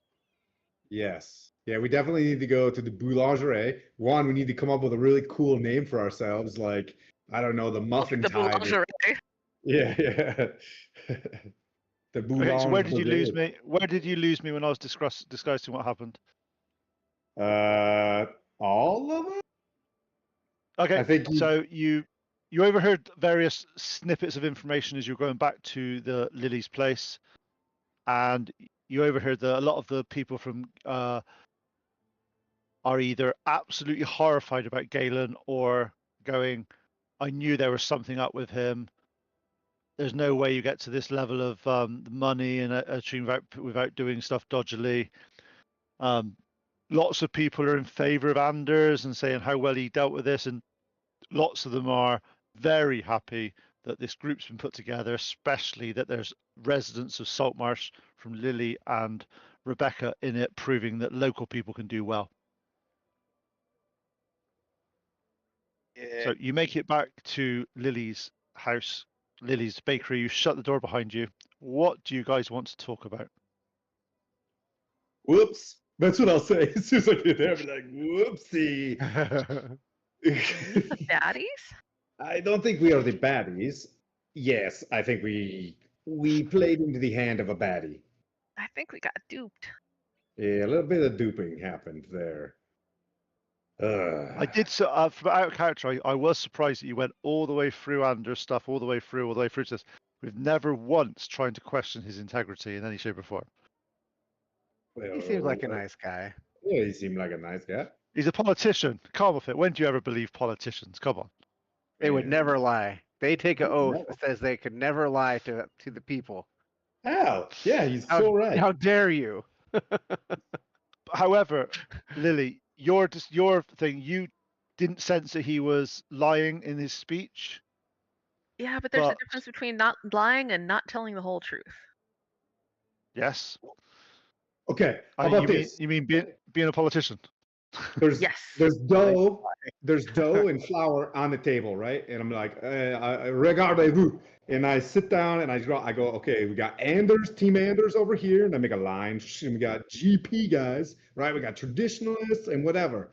What if somebody is cooking them against each other? Because if you think that old dude was telling the truth, I think the slave is the part. I think the slave is the part that is wonky. Maybe somebody is pitting these guys against each other to create chaos against the Lord's Alliance. Maybe that. A little fog and friction, eh? Something's going down in this bog, and we got ourselves a ship. And the one thing I know is these dudes in this town don't know shit. So maybe we do the thinking for them, for once. We don't ask. We have enough intelligence to agree with you. Yeah, I don't. I definitely don't. I haven't got above an 8. I don't know what that means, but what does Albacore think? He's been crushing it. Paladin, what do you think? You're justice and good. What does, or who, perhaps, has something to gain from traditionists and loyalists working against one another? There's An another. excellent question. I'll show him the letter and stuff. Like, all right, There's that third somebody is faction. trying to do deep dive something in the ocean, and there are some sort of monsters in the south. That's the only piece that we haven't discovered yet. Monsters saying we give you shiny objects for weapons and stuff. Which Okay, GP pretty much Rebecca- admitted to. Yeah, Rebecca, you know that from Saltmarsh's perspective, you know that traditionalists were the people that have been here historically, like your family and all the various normal things. You know that a few months ago, after the effects of Storm King's Thunder, that the loyalists came in, which the loyalists are they're in favour of the Lord's Alliance taking over this town. And you know that there's been a bit of a loggerheads between those two about we want to keep our independence, our reviews, but we need your help, and vice versa type stuff here. From what Anders was saying here, and obviously previously Lily and Rebecca had you had witnessed things about Galen's change of character recently in the past few months, and a few things that have been happening in the docks and the seedy hours. Never really put two and two together because, to be honest, Galen's always been one of these people that just always float. It went a little bit over the line. He always has been, but that's that he's always been generally true to his word. But was high on the list of and his mercantile operation did smuggling on a scale that no one else did in Saltmarsh. But there's the darker side that you have got a bit of doubts in your head about things you have seen and shady dealings and things happening that you've only really been seeing more of the past few months since the loyalists have been on site doing things. But you're not sure if is that just Galen trying to act out a bit differently, or he's got a few different regulations he's got to abide by. It could be any of those two, but Galen's never really bothered any of you guys, even when your family died, Rebecca. Galen was one of the local traditionalist family that has always been a little bit above talking to various common folk type thing. He talked to all the lords and all the council members, sure, yeah. But he was never one that would actually go around town and talk to normal people.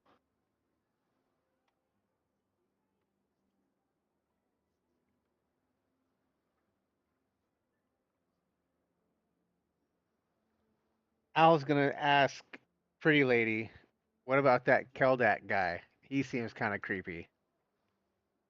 The Keldak, Kevdak, Is he a priest of Kodak. Temple the Prockens? Yes, he is the priest of. He's the head priest of Procken.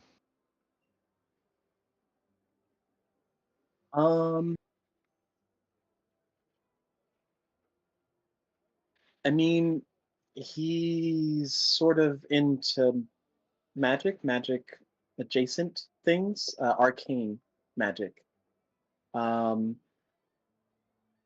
He has been acting odd lately, but He was real nothing I weird when I went can- into his store. oh, he did what? He was really weird. He was trying to he wanted to take my lucky lure.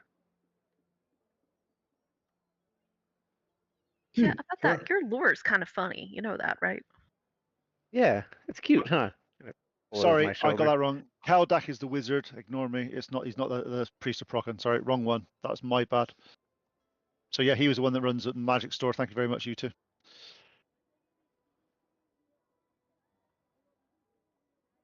I don't know. He just seemed kind of creepy. The Temple of Procken is a guy called Wellgarb Brine-handed, which you have met a That few sounds times. like an NPC. So was he creepy, like creepy towards a teenage boy creepy, or creepy like, ooh, I'm sinister Scooby Doo villain creepy? A bit of Somebody both, named but Keldak Kaldak's is a very big much. guy. Kaldak is he's very much in. He's a very much in charge. Wants to learn things and. Actually, first of all, Lily and Rebecca, can you give me a history check with advantage? This is something that you just know about things you do.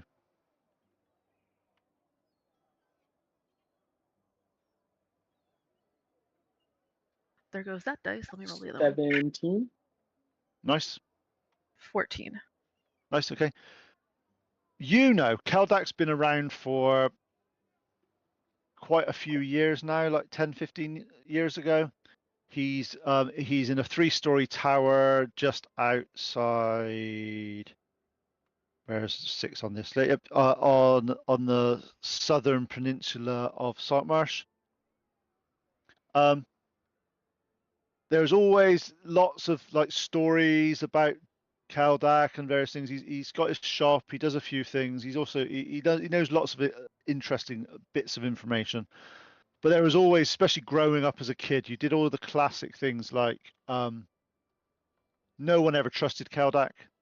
The rumor around town, especially around the kids, was if you speak his name like 3 times, he could hear what you were saying for a short time. You could just hear things. He was just like, you don't know sure how that does it, but he always seemed to get, if when you're talking about Kaldak, it would always seem to get back to him at some point. Some would hear it. Some don't know how it did it, but he would always, when you were like talking about things, you would just drop in snippets of things that you had talked about, and it's like, okay, how you did that? But you do know that he did have quite. You know that he did sort of associate with Galen and the council members, the traditional list council members. So not sure if he's a good or bad guy because of that, but he definitely talked to Galen. I mean, there's Um, maybe guild by association, but maybe not. I don't think. Yeah, I don't think we've uncovered the real. I think there's someone pulling strings, and it's one team versus the other. That's just my opinion. There's another side of this that we don't have. It's the other exchange point to the south. Let's go to Baldur's Gate. We'll take the ship and pretend we're the pirates and see who meets us. No. It's to the Tidewater, right? I look at the map. I'm like Tidewater. Yep. But the guy said ocean. Yeah. Yeah, it's 10 miles southwest of Saltmarsh. Yeah, that. That sounds way easier to get to. But it's like another. We know who Kaldak is, and I don't want to spook too many people in here, and I think we already got played. Right? So whoever's doing that, and we have no clue who it is, I think we float above the town for a little bit. And if we can go get other information from wherever this boat was going, maybe there's another name. Bring Oceanus with us. Maybe he recognizes a voice. I think we bring Oceanus to this town, we put him at risk. Remind me who Oceanus is again. Oh Yeah, yeah, that was that's the the dude sea who was elf. shackled That's the in sea boat. elf that you rescued on the boat. Okay, well, I was battling the Wi-Fi demon. Got it. Yeah, when you were one-on-one with the demon, that's what happened. Yes, he was non-consensually hiding in the back of the boat. So Okay. there seems to be various sort of merriments and various drinking going on during this evening. The empty net, there seems to be a bell being rung every half an hour, and you recognize that from this area, that a bell being rung means a free round for everybody. So you know that there's free drinks flowing in the empty net tonight. What do you guys want to do? Well, obviously go to the empty net. And listen in to see what people have to say and find out if there's any useful intelligence that we could pick up from there. Yeah, I'm going Because in. people who are drinking tend to talk, don't they? Yeah, we could do it sober. Especially when a young, pretty girl walks by. Yeah, Rebecca, Lily. I think we have work to do. I'll identify the scroll while they're doing that. I'll figure out what the heck that thing is. Okay, yep, you have a look. It's called Gust of Wind. Oh, shit. Oh, we have a motor for the boat. Nice. Give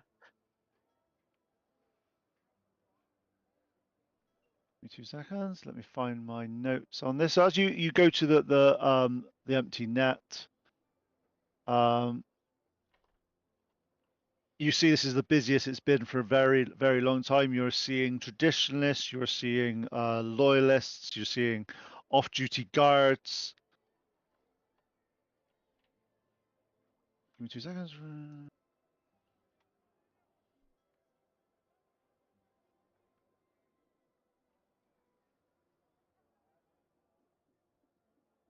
Is this later that night?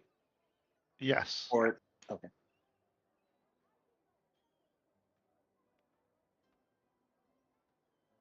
Okay. So as you are in the empty net, you're brought drinks up, your various things. You are hearing the odd discussion being made. Could I have some perception checks from people as you are sipping your drinks nicely, trying to keep an ear out, sorry, for juicy bits of information? That was perception. Hey, Yep. finally. 1. Okay, so we'll go around the table. We'll start with the Lily, the one. As you are hearing with that scroll, to be honest, it's quite noisy here, and you're not used to this sort of amount of people that's around. But you are hearing that there are some majority of people are happy, even some traditionalists and loyalists are both on the side of the things that happen. But there is an undercurrent of a few naysayers and a few things. We don't really grasp a huge amount with that roll, unfortunately. With a 21? I thought you said you rolled a 1. No, I thought rolled she a said too. 21. Okay, 18 ignore plus me. 3. I was about to Ignore say, me. shit, these Okay, people are tight-lipped. you hear one of the traditionalists saying, mark my words, the Alliance planted that evidence. They needed an excuse to seize prime water assets and wanted to discredit the traditionalists. Galen was getting too close to exposing their real plans for Saltmarsh. A clue.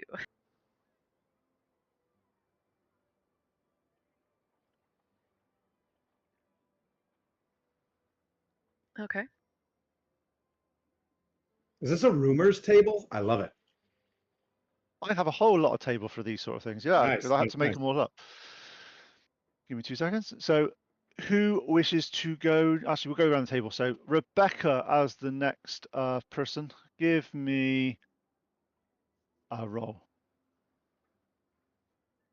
So Rebecca, who changed into probably like one of her mother's sundresses for the night, only rolled a 5 for that.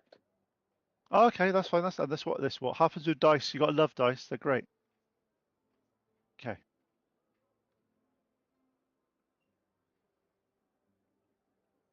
Yeah. You hear somebody drinking, having a laugh, going, "Do you know? I tell you what. Galen's been possessed by the ghost from that old mansion. The spirit made him do it all. When they arrested him, 3 witnesses swear they saw a ghostly figure flee his body and head back towards that cliff." And people are like, "Oh yeah, go, I saw that, yeah," and they're drinking away.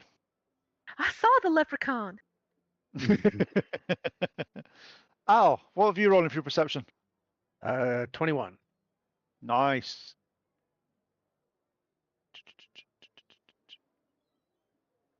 Okay, you hear talk from a few loyalists talking.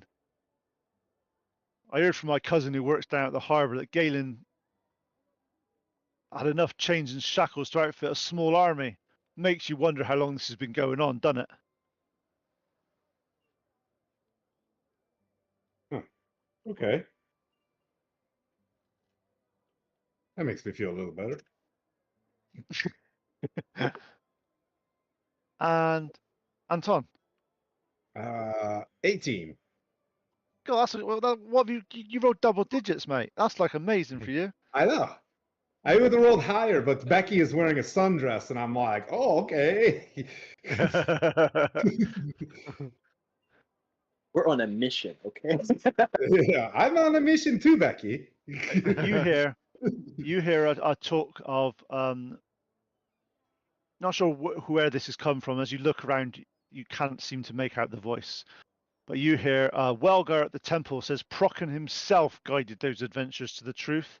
The sea god despises those who would chain others. It's only fitting that Galen's crimes were exposed by people who respect the tide's freedom. Oh, what was the priest's name? One more time. I apologize. Welgar, Elgar Brine-handed. Brine-handed. Okay. So Welgar Brine-handed. So this is the first sort of that you've got a bit of information out from each of you. You're sat around a table. What do you guys want to do at the moment? I want to take a long rest. Yeah. I think we go back to Bove and Oceanus and take a nap on the boat and go from there. Not gonna lie, I'm out of spell slots since Tuesday. Before you leave, can I have one more perception check from each of you, please? Because I've got this table and I want to use it. I'm back to 2. Oh, me too. Damn it. 15. Good. Nice. So That's then a we'll go around in 7 the for same me order. total. We'll go around in the same order as we did before. Lily, what did you get this time? 15? Nice. Okay.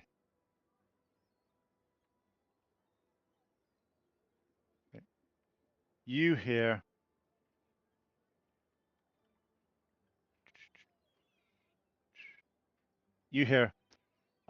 some traditionalists talking. Funny how this evidence appeared right when young Anders needed to prove himself, eh? Innit? Almost as if someone wanted to clear out the old guard and put a puppet in charge. Okay, Rebecca, what did you roll? Another 5. Oh, great. Okay. Do you know, Galen discovered how to travel through time and has been kidnapping people from the past to sell to the present. That's why some of his victims look so confused. They were from 50 years ago, man. 50 years ago.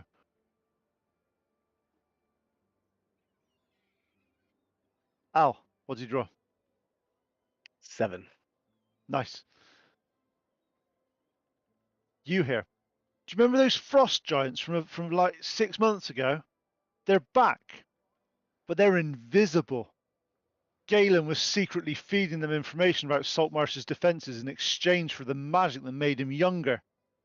That's why he looks so good for his age. Guys, I figured it out. And Tim.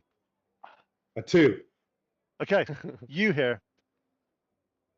Word is that Zendros has been playing all sides. She's one who's provided the evidence against Galen because he was cutting on her own smuggling profits. Those exotic goods of hers, she stole them all. Zendros. You know Zendros is a merchant that you've not talked to. You know the name. It's an area that on the south of Saltmarsh, but she deals with exotic goods of multiple kinds. Okay. Not like an exotic dude. Not as like, yeah. Yeah. It's definitely not live goods. These are all. But that is your evening of finding out information, good rolls and bad. I'm not gonna lie. Everything that we heard ties us in a knot. Like this town is so toxic. I think we go back to the boats. It's just Let's chill there. yeah. We need to step away from this place and look at it from a wide like angle. It's just like yeah. I'll tell them what I heard. People are blaming Zendros. People are blaming Anders, Galen. The priest seems into it. Thinking the sea is mad at everybody. I couldn't tell you.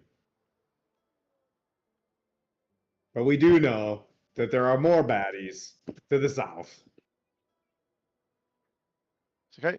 So what's the plan, guys? Are you going back to the ghost? Yeah, it's our property. It's our house, right? We just go take a nap there. Well, you haven't told anybody about the ghost yet, so it's there. Nope. It's yours. Yeah. Yeah. I'm waiting for someone to talk about the ghost or say anything about it. I wonder if we can get a little one-on-one chat with GP. That's yeah. Maybe some charming words from a little boy. What do we have in our repertoire? I have intimidate big time. That's the one thing I'm good at.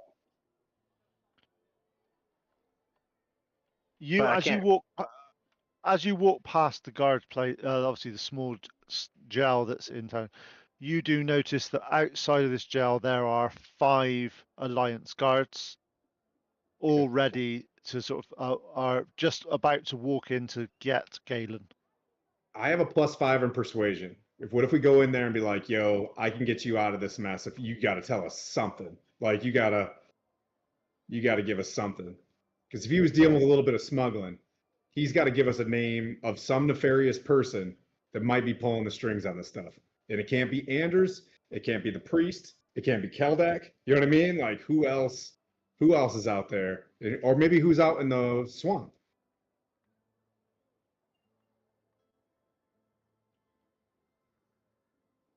What's your guys? Was the plan? Is that you see that the guards are going in, walking in to get Galen at the moment. Oh, I would like to talk to them. Persuasion. Okay, so what are you going to say to them? As members of the champions of Saltmarsh and an officer of the Lord's Alliance, I have a few more questions before this person gets carted off from us. A little bit more intelligence so we can wrap up the rest of his human trafficking chain. The guards look at each other, go, yeah, one of us is going to be present though when you do that. Okay, true. Which means that anything that we ask and anything that he says is going to get back to somebody else. So we might want to be careful in what and how we ask questions. So you are 4 of them are left outside. 1 is left in the outside of the cell. You are brought in. What if I talk to the guard and be like, "What if you hear something that puts your family in danger?" The guard looks at you and says, "Part of my duty is to ensure that my family is protected. However, my role here is to do what I am told. I would not allow to leave the prisoner unguarded for anyone, even the champions of Saltmarsh." Okay, you seem like a good dude. All right, I'm just like, Lord's Alliance. You know these officers. You know these things. They're really quite adamant that they're doing the right thing. They don't feel that they're doing the wrong. You know that mentality because you work for them.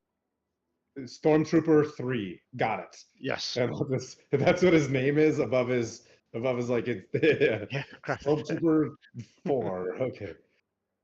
Are we all in there? Okay. Hello, Galen. What are you going to What? ask him? What are you saying? Galen looks up at you, disheveled, and just Yeah. stares at you. What are you going to ask?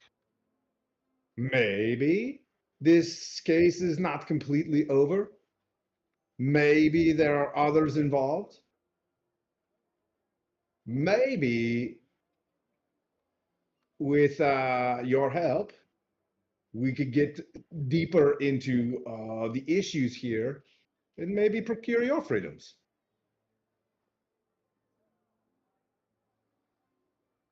What we'll need is more names and locations.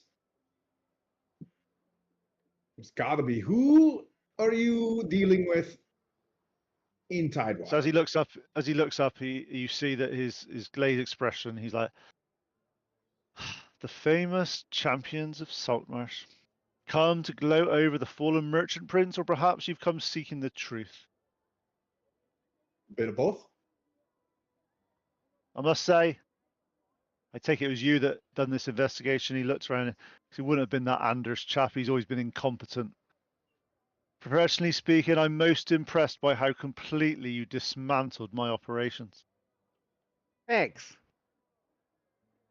Now we could mantle them if you'd like us to, but we can't undecease. We can't cease the guys that are floating in the ocean. But He's like, if you come seeking revenge for what's some perceived slight, might I remind you that I'm already facing Lord's Alliance justice? Surely that's punishment enough. We don't want revenge. We want to know who else was involved. we want to get more to the Look. bottom of it. I started small, you understand. A few barrels of untaxed brandy, some silk that avoided Winterlovian import duties. Harmless stuff that keeps Saltmarsh prosperous. I never did. Slavery, by Procton's honor, never would I have been dealing with slavery. If Can I you do a would, we perception found check? a slave. Yep, you can do an insight check. Stab a car.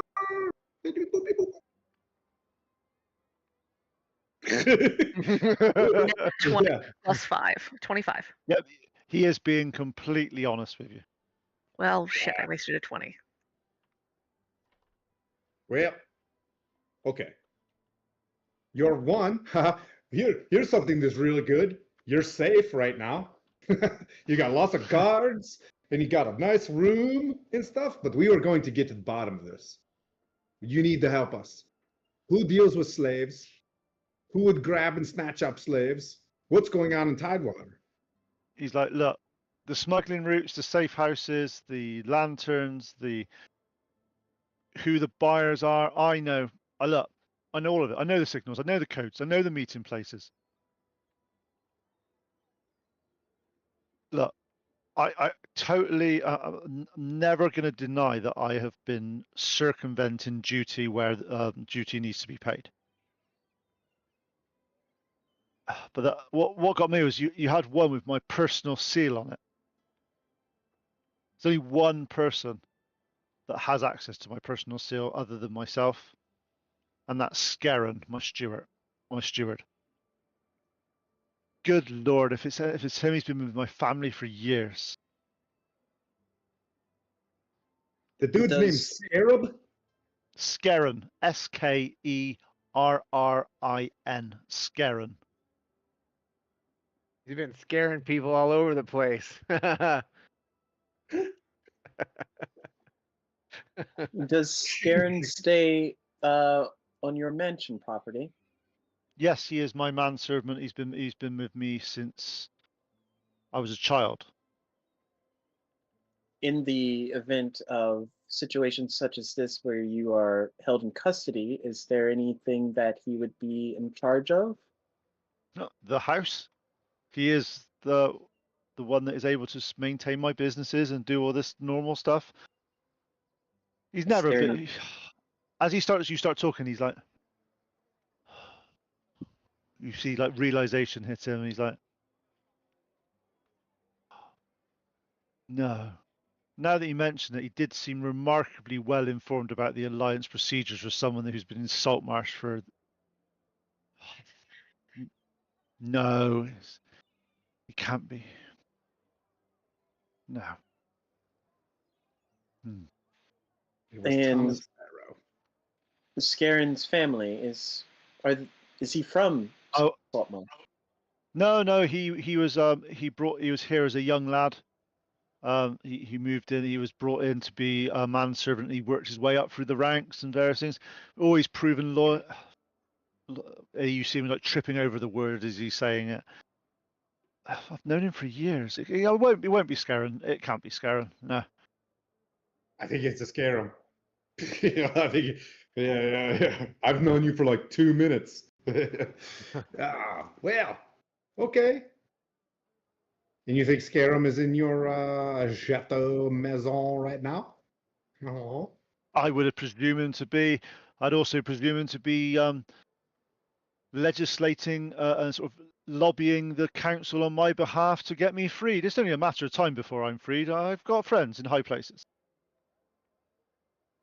Okay. What is the name of the boat that was meeting to do the drops? The boats used for the shops. That was something we were never aware of because we tried to keep the middleman out of the conversation, so we were unable to treat. But I know it was a small twin-mast boat. Twin mast boat? Yeah, twin mast. Yes, like all good boats need twin masts. You should know that, Anton. Okay. If you remember You do when he know was that. describing it the first time, he did say twin mast, but you pulled out a single mast boat. He was giving you shit about it. You do know that the Ghost is a single mast boat in your Got it. situation, Okay. but Got it. Ah. So this two-masted boat. Now I take, the hat comes off. So the two-masted boat is your smuggle ship. Interesting. Yeah, it needs to be of a fair size because the amount of barrels and the bolts of a cloth and silk that needs to be transported is only viable if you do it in bulk. Otherwise, it's not worth the potential exposure. Got it. Do you leave these finer details to Scaren to take care of? Oh, he's aware of what's happening. Of course, he does pass letters to and fro. But it's my personal seal that is on them, and I seal the letters. And as you get there, he says, he said, they haven't taken this off me yet, and you see the seal on him, and you do recognize it as that personal seal that was on the letter. So this one does have the star on the sail and the GP on the edges and all that. Yep. Has he ever gotten you to seal anything at an inconvenient time, or multiple seals in a... We do have a personal seal in the house for occasions where he has the authority to act on my behalf on certain information. As I said, he's been with my family for 30, 40 years.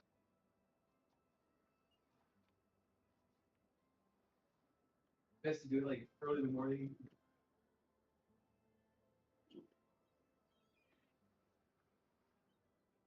Again, it's not long now. I'll be taken. I can't see that it's going to go well where I'm going, so I have nothing to gain from hiding. Is there any other questions you have before I'm escorted rudely to a cell that I'm unable to see the sea from?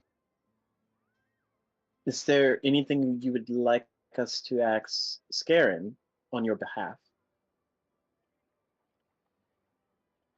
Well, find out if it is Scaren. If it is, hoist the bastard up by his neck.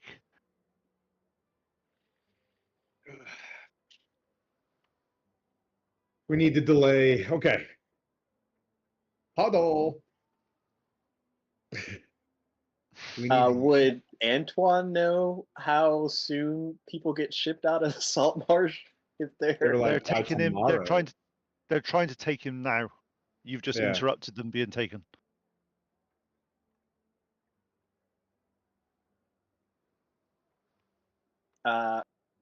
would this be by ship or by carriage? This is a carriage to Baldur's Gate. We gotta go get to scare him real quick. We'll say, give us a couple hours. Yeah, I'm out So of what are you spell going to say to the? slots.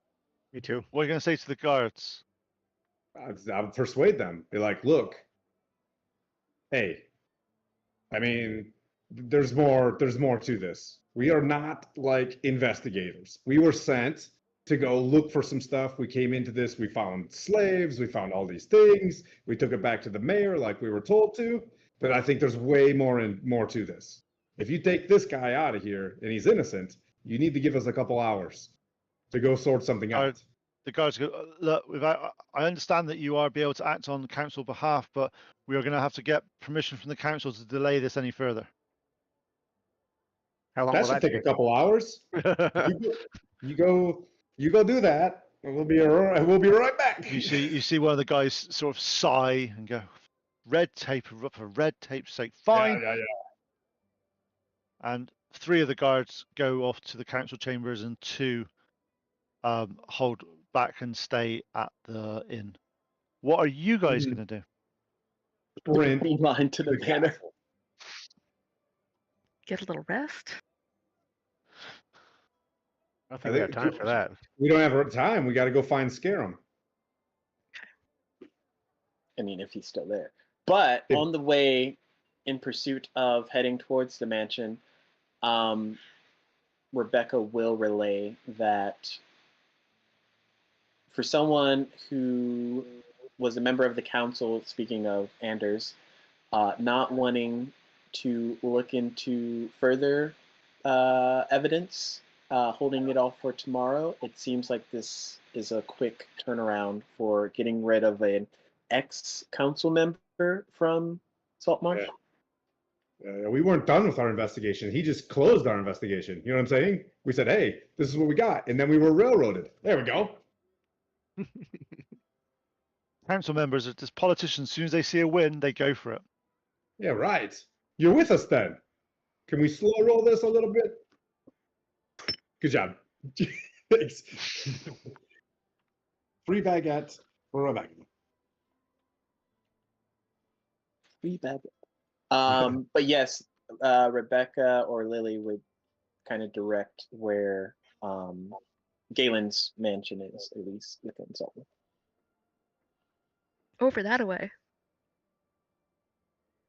We just Scooby-Dooing all over the place. Like,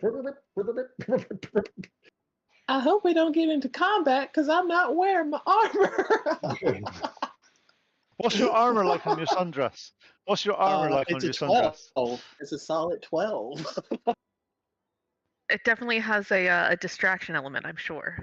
Yes.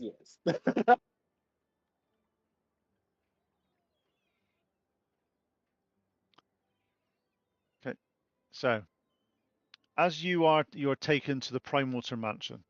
This is a grand 3-story mansion that overlooks the harbour from its elevated position, a testament to the Primewaters family's wealth and influence. It's one of the biggest buildings in Saltmarsh. The building features a solid stone foundation supporting whitewashed wooden upper stories, ornate carvings. Again, there's dolphins, seahorses, stylized waves. This is no money has been wasted on to make this as opulent as possible. A small private dock extends from the property to the water where Galen's personal yacht would normally be moored. Manicured gardens around the mansion, carefully tended flower beds. Yeah, everything screams opulence and wealth here. As you approach, there are 2 Lord's Alliance guards outside the mansion. They blinked, or they sort of hills to attention when they see you. Ah, Champions of Saltmarsh. How can I help you today? We are here to meet with Master Scalen. I believe he is on the premises. He was there. He was there an hour or so ago. We have not quarantined. We have restricted access to and from this building until further notice. However, for people like you, if you wish to go in, fine. Just please report back to the council members anything you find. It sounds good enough. Thank you. We're not Okay. deputized As or you taking oaths or anything. This is great. As you enter the first door, the main entrance opens into an impressive foyer with grand staircase leading around the upper floors. Lily and Rebecca, you've only seen this from the outside before and from various seen from the windows. Nothing has prepared you for the grandeur that this building is in. It does not look like any Saltmarsh building you've ever seen. Most of them are quite. Even Andor's place is very well presented, very well maintained, and but not. This seems gaudy in some cases. It's a little bit over the top, just basically showing off some wealth. Nouveau riche. Yes. Portraits of distinguished merchants. Looking around, you recognise they've all got family similarities, so this must be ancestors of the Prime Waters. Persian rugs, covered polished wooden floors. As you're looking around, you see a doorway to the left. As you start to go through there, you see this going more towards the. You can tell with the change in decor that it's going to more to the staffing areas rather than the owners' establishments. There's a maid that's doing some cleaning. She looks up at you and she says, very meekly, "How can I help you, sirs and madam? The guest quarters are that way. This is the staff's areas. How can I assist?" Oh, sorry to bother you, but we were here to speak with Master Scalen. Okay. She looks a bit quizzical, but sees that you're all gearing ready to go. She's like, Scaren's servants' quarters, second floor, second door on the left. If you take the stairs up there, you'll get to the second floor. And as she does it, you see that she's visibly sort of like distressed about what's been happening and stuff. As she a bit unsure of what's going to happen to her future, type thing. You also, from being from Saltmarsh, do not recognise her. It's as if these maids and all that are kept on site and they're very sheltered, should I say, from the rest of the town. As you Sure. approach, yeah, sorry, go on. Oh, I was going to just say she'll nod and like head in that direction that she said. Okay, so as you approach, you got the chairs.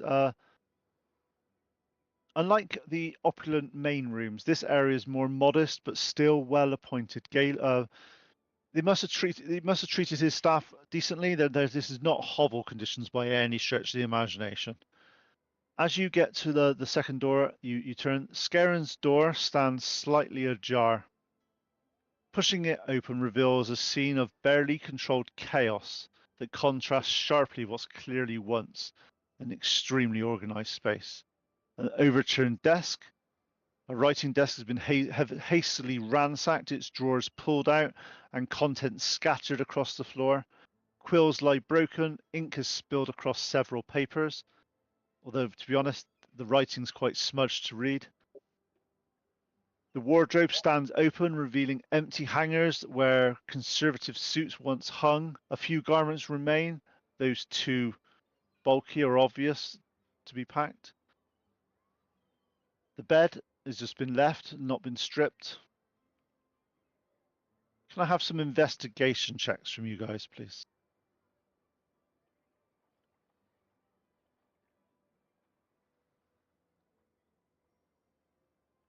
I'll go around the Okay. room saying who does this sort of stuff. So first of all, Tim, what did you get? 13. Sorry, what was that? Sorry? 13. 13. Okay, cool. You You find a small silver locket under the bed containing a miniature portrait of a middle-aged woman with kind eyes.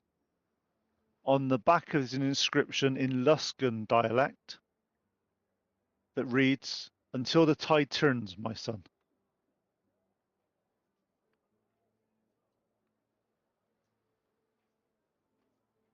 Okay, Al?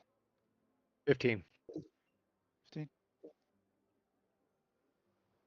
Okay, half hidden under some scattered papers, a partially completed travel permit bears Skerren's name with Luskan written as a destination, although it's been hastily crossed out and Neverwinter written in a different ink.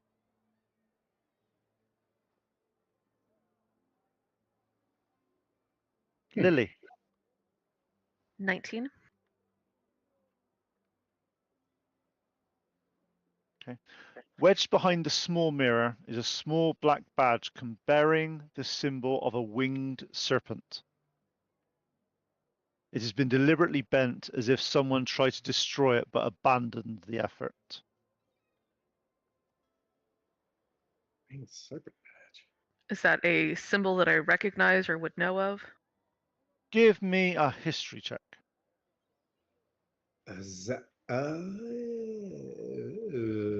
Not 20. So Nice. You recognize this is the mark of the Zentarum. what's Zentarum? I forget. They are My they are notes the with me. evil. Yeah, they are the evil slavers, smugglers, pirates of the Sword Coast, way up the north end near the frozen wastes. But they're infamous across the whole of Faerun. However, over the past 6 months or so, they have been very quiet, as if things had happened to them. So we have some kind of link to Soren and slavers. Cool. Okay, I and relay that. Rebecca, And he's obviously booked it to maybe Luskin or Neverwinter. maybe. And Rebecca, what did you roll? 16. 16. Okay. Going through the papers, you find a particularly nearly a burned piece of paper, as if it was unfortunately didn't quite get burnt enough as possible. And the only words you can make out is the operation is compromised, recommend immediate, and that's all you can read. Celebration. Extraction.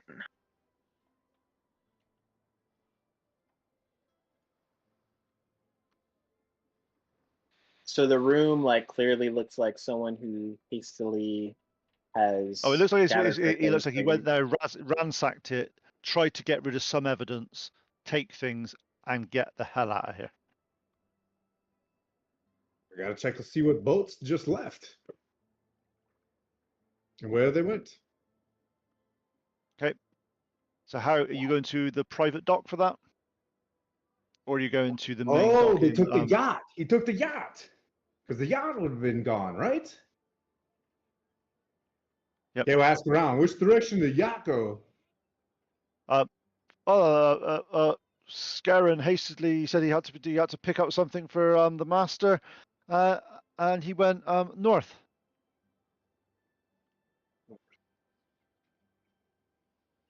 You know, north is Baldur's Gate, and further up Neverwinter. Further up is that way to Luskan. It's way away, but it's that way. Does Scarron always go on errands for? Scarron runs a lot. He's been his right hand man for many years. He treats all the staff. What you're getting from this is they actually have quite a lot of admiration for Scarron. He's worked his way up through the ranks. He's been very looked at. He's always done well for the staff, and it's always like a look. If we work hard, maybe we can get to that sort of level, and we can start doing things and be important. And yeah, all the staff completely idolize Scarron.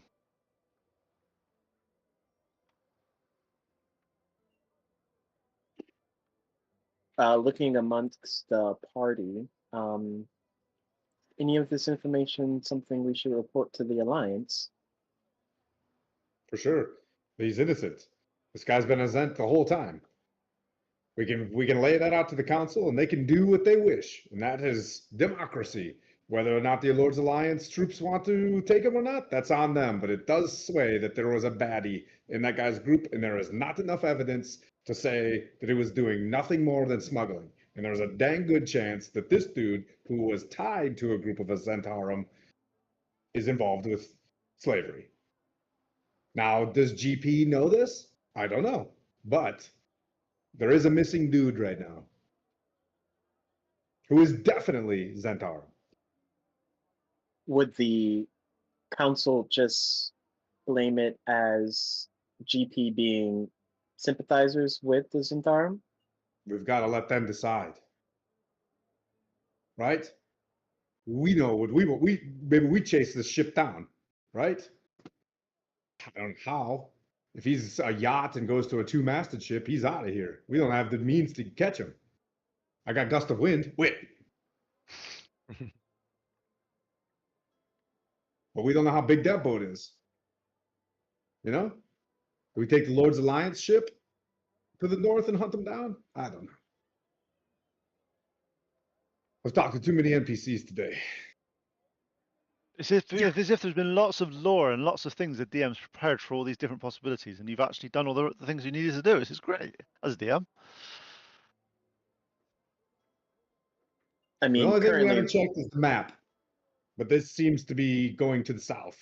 And that dude went to the north. And if they were just dealing with like lizard men or something silly like that, then those dudes, they don't care. They don't, nothing's pointing towards those dudes just being bad dudes. You know what I mean? Like, no, I don't know. So you know that obviously you've been about an hour finding this information out. You come back. Are you going to try to get hold of the council with this information? I think so, yeah. Okay. So as you get to the council chambers, you see that the council members are still in seating. They're dealing with a few things, and there's obviously quite a lot of internal turmoil going on at the moment. As you approach and enter the chamber, you see the three guards that you had accosted earlier, saying, "Oh, we've been told we have to hold this off. We have to do this." And then Anders is basically, and the councillor is saying, "Justice has been served. He needs to go to the Lord's Alliance. He needs to go." As you walk in, they turn to you. It was these people that told us to hold up, officer. Maybe I suggest you talk to them. As they step back and as you walk in, what are you going to say? What?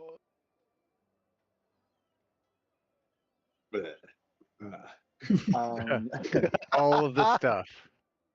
council All of the members, things that we all mapped out, we're gonna hit A on all of the things. You know when you're on Elder Scrolls, we take the 5 paragraphs. Yeah, and there's you one or can two with do a that. It's 5 fine. You can do paragraph, what you want. paragraph. Yeah. If you don't want to talk about it, I can just give you disadvantage on your rolls. It's your point. oh god, council members, okay. it would seem that we have further evidence on the case for Galen Prime Water that should probably be considered before shipping him off to Baldur's Gate.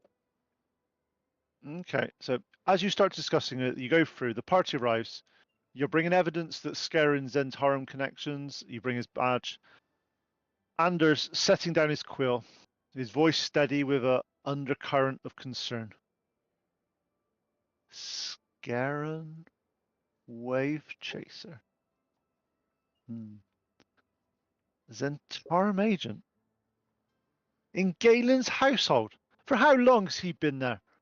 He stands up, starts moving around. This explains a great deal. How they knew our patrol schedules, which ships to target, which officials might be receptive to their offers. Show me everything you found. Let's lay this out. If this is the case, as he starts to go through, you see the badge, you see the travel documents, your stuff, and the Black Network. I heard rumors that they were expanding along the Source Coast, but I never imagined they'd reach Saltmarsh. This changes. Yes, it was simpling and corruption, but Zentarum, they destabilize entire regions. They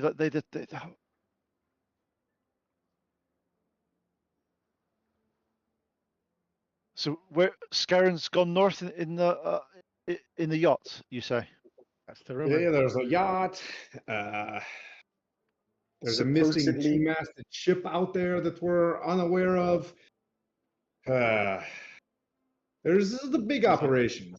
I'm not going to lie, we may or may not have found another ship. So you're holding out on the council as well. Take it easy. You haven't done shit with this investigation. So. And I point to the scars on my face and the acid damage from the ogre. He's like, you may find that I pointed you in the right direction. I did my piece. But we couldn't give up information if we don't know who is the actual bad guy here. It seems to me very clearly that traditionalists and Lord's Alliance folks are definitely bifurcated in this town, which, no offense to you, persuasion check, like, you were very hasty as we were delivering evidence to get the man locked up. Now, if we do all of these things on the up and up and sort this out, the Lord's Alliance and all of us together can come to some happy compromise to how the future grows in this town. I That being said- understand, Anton. I understand where you're coming from. You have not worked in this political field, in fact, ever. Sometimes you need to act with haste. Otherwise, people get away. Evidence all pointed this direction. Yes, there's some new evidence here, but to be fair, Scarron has been working with Galen for years, and you're trying to tell me that Galen was incompetent enough not to realize that there was a spy in its midst for 40 years. But didn't you say that Gillen was your family's best friend for years too? Is that the same thing? My mother and father are dead. I have not had any dealings with Galen for many years. Okay. What are we going to do about Scarron? Before everybody gets the pantalones too tight here. As he says that, he sits down and he goes, "Look, Scarron's been in every single council meeting with Galen for years. He's heard every discussion about town security, every plan to improve our defences. If If he's the Gillen was spy- involved, why would he so easily tell us about Scarron? We thought we bobbed his uncles about his ring. And he was like, oh, that's Stinker. I don't know if it maybe more competent investigators from Baldur's Gate's able to deal with this. Maybe they can take him to some of the Justicars in Baldur's Gate to get more truth out of him. But to be fair, you capture a man like Galen. If he's that way inclined, he'll throw his own son to the to get away from these sort of things. But, I'm going to look at but this- Rebecca. Like, to be fair, I don't think Galen's guilty of the worst heinous charge of slavery in this. If every smuggler in this town needs to go to jail, you're going to lose half your town. More like 3/4. 3/4 of the town. Hey, thanks, Anders. Are you with me on this? So you need to release this man and work it out. There'll be chaos. This moment in time, I think he needs to stay where he is. If we release him currently, the way that the town has accepted this information, there may be uproar. I believe that we need to leave him in town for now and not ship him off to Baldur's Gate. Okay. But for his own safety, I think we should keep him restrained. Gently restrained. You know, food 3 times a let day and all loose, the let goodness. loose. A couple little walks, you know. Yeah. 2 things, council members. First, what did you say Skellen's last name was? Wave Chaser. Wave chaser. Is that Kawasaki. family name or just given? Is there other wave That chasers? was- That's the name that he, when he arrived in Saltmarsh, that he gave. There's no other wave chasers around that I'm aware of that in Saltmarsh. Secondly, is there anyone else outside of this room that knew that council member or ex-council member Galen was due to report to Baldur's Gate momentarily? Oh, it's been as Anders, they all look at Anders and they roll their eyes a little. Let's just say the exuberance of youth may have proclamated that this was happening to show that he's able to act with haste and decisions. It's been people, the whole of Saltmarsh is aware that he has been planned to move as soon as we can. Can we use the Lord's Alliance ship with the guards that were going north to scare him down right now to try to catch him? How fast What is if- his yacht? What if we get on that ship in Galen's place and go as if we are? They were We're taking the Galen prisoners. by stagecoach Oh, that's right. Yeah. too, if you remember. Still, that we can get on the wasn't my ship. stagecoach. Cover Is there a boat? stagecoach. Is there a boat out there? There's various there's a couple mean, of we have a military boat. ones, but you have a boat. You do Yep. have. He said, but look, if he's from these notes here, if he's sailed a few hours ago, Galen's yacht was one of the fastest in the area. Okay, so out of reach. It was very light. Yeah, it's very lightly armored. It's very much. It's a pure luxury speed yacht. Okay, we gotta send a Scarum's Wanted at least to the north. So that Yeah, ship. I Okay, so we did that part. Now what? We go south and find out what is going on in the bog to the south? He says, as I said, it'd be nice to have a day off from this, doing this, but if you wish to discuss this now, he sits down, the council members, and go, what's this about the south that you keep on you keep on saying? Treasure map. I show him the map with the X on it, like Tidewater. There's some baddies down there. Is that the muscle of the Zentarum? Like who's down there? There's at least a group of dudes that are working as smugglers. Now, this might just be me. Can I do an insight check? Is that all Galen's business? Or is that part of, you know what I mean? Like the sneaky deception size. I'm trying to like figure out, was that Galen or not? Give me. Actually, no, I'll just be nice because obviously it'll sound like I'm being confusing otherwise. And I'm trying not to be completely confused. No, it's okay. It's just so much. This is what political intrigue is. This is like a pain in the ass. Lots of different people saying different things, and Yeah. you actually give me an insight check from Crap. Anton with advantage because I'm being nice. Thank God. Oh my God. I don't care. I just go, this politics, it sucks. The highest I got was a 7. So I'm like, yeah, poop. Yeah, Oh, guys. Albacore, please help me out. From this, you're not sure of what's really happening. There's lots of conflicting information. I.e., is it Galen? Is it the Loyalists? Is it now Zentarum have come in? Andor's, every time you're dealing with him, he is giving you political answers for sure. He is very much, the way he's answering, it doesn't sound 100% truthful, but it doesn't sound 100% lies. And you're not sure if it's just the way, that's the way he talks. He's a very young politician trying to make a mark for himself to sort of make a move. He has made a few sort of hastily blunders maybe on this one to move things along, but you know especially from your time in the Lord's Alliance, it's actually worse to not make decisions than to make the wrong one sometimes. And it's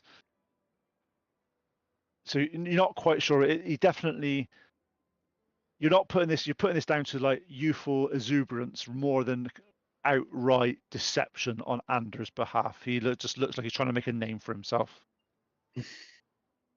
And is it an accumulative effort? Like, is Anders discussing it with all the council members, or is he kind of like taking the forefront of the decision making for this particular topic?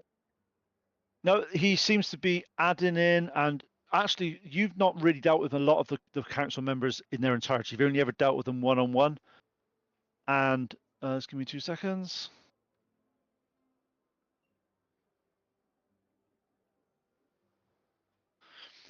As you're going through, there's, from this discussion, there are normally, there's 2 traditionalists. One's Ida, which is owns the largest official fleet. You've met her before, Ida Owell. The other traditionalist is Galen. Obviously, let's just say there's a little hole in that at the moment. The loyalist side, you've got Anders, and you've got Eleander Fireborn, which is the Lord's Alliance representative. You've also got a neutral council member, which is Manistrad Copperlocks, which is the mining dwarf that runs the mining various things there. So in this conversation, when you're going through, they are all talking. No one is over talking. There's a bit of heated information. Look, this is a council member. They're never going to see eye to eye on lots of things, but they are all deeply concerned that if they've got it wrong on Galen, they want to find out why. Anders isn't trying to overrule them. He is happily going along with it to sort of see what's happening and various things. But they were all, with the evidence that was portrayed and given, they don't believe they made the wrong call on this, but they need to have actual. They're concerned about the Scarron route. However, they know Galen wasn't he was always a very astute businessman, very on the ball. And for someone like Scarron to have covered his tracks that well within that household is something that they don't see happening. That's why they're a bit concerned about. Is Galen just trying to fob it off on Scarron? Or is it an actual Zentarum thing they're not sure. It's very confusing for them as well. So they're not sure what's happening. But the loyalists are, which is Anders and Iliander, they're very keen on that law is followed. The moment the evidence points that way, that's what this is going. But that's now been thrown into a little bit of. It felt like the council stood up and was like, lock him up, as opposed to more like Anders was like, lock him up. Yep. I Yes. got you. Well, So speaking to the party, Rebecca will suggest, should we send the Alliance or the guards to investigate? Because we only checked Scalen's room, but if there's other Zentarum artifact throughout the rest of the manor, perhaps that can see if, or at least weed out if Galen's trying to cover his own. And then we can go south to investigate the rendezvous. whatever that was. Yeah, whatever the other exchange was. The only reason I say that is this boat is a variable. It is, you know what I mean? Like, no, Galen didn't know about this boat, but Scarron apparently knew about this boat. This boat was going to go talk to somebody who doesn't speak common very well. There's another loose end. Okay. So as you are going through that, and you're mentioning about this south, you mentioned in the broken English, Ida, what the make sure I get the name right, just to make sure of this. Was it Ida, the other traditionalist? Yeah, Ida Richard. She's Yeah, on Yeah, large. Ida's sort of like the only settlement that I'm aware of down there in the marshes is it's a village of lizard folk. We know about them. They've always been peaceful. They've never attacked us. They've never had any issues with doing things for us. So we've kind of left them be. But your discussion about them after weapons, after things like that, the last thing we want to do is to have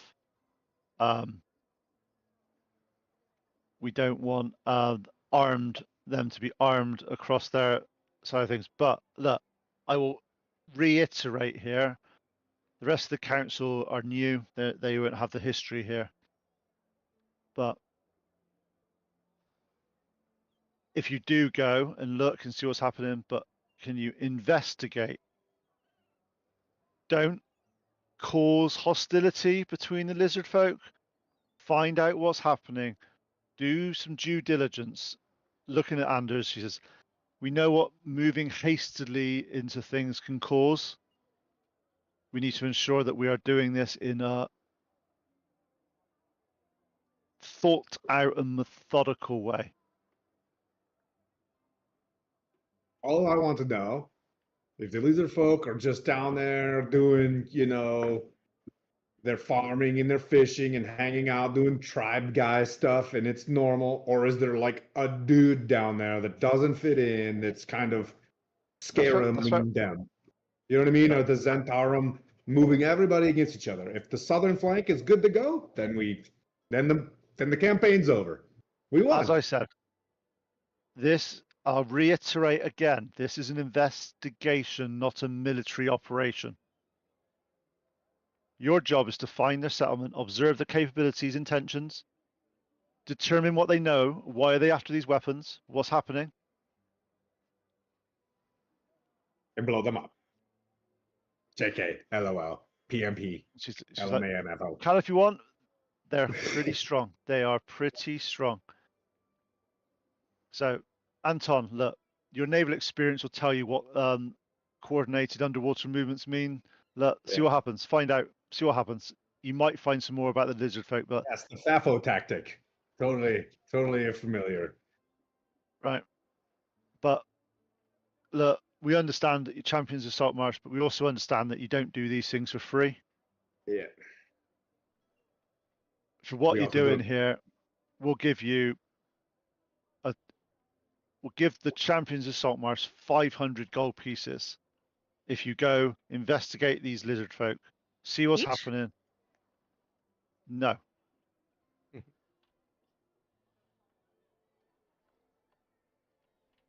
They draw a map out and they give you a map of where the layer is. Based on that, Anton, you look and it is in line with where they were dropping off for the rendezvous point. So it does translate. Okay. Well, let's just see if there's any more loose ends. Was Anders supposed to pay us for our work? I know he hired us, but I can't remember if he gave us money already or if he was supposed to give us money. No. On that, Anders walks up and gives you the 200 gold pieces that he had said that it was going to be. And he's like, job well paid, well done.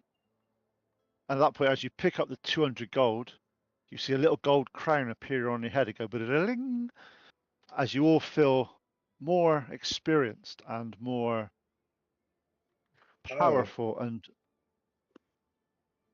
I'm guessing these lizard folk are pretty tough. you hear ba-da-ba-ba-ba-ba-ba-da, as everyone does when you level up. Yeah. So you guys have all leveled up to level 3, which is a good thing for you guys because you get your subclass stuff finally. Yes.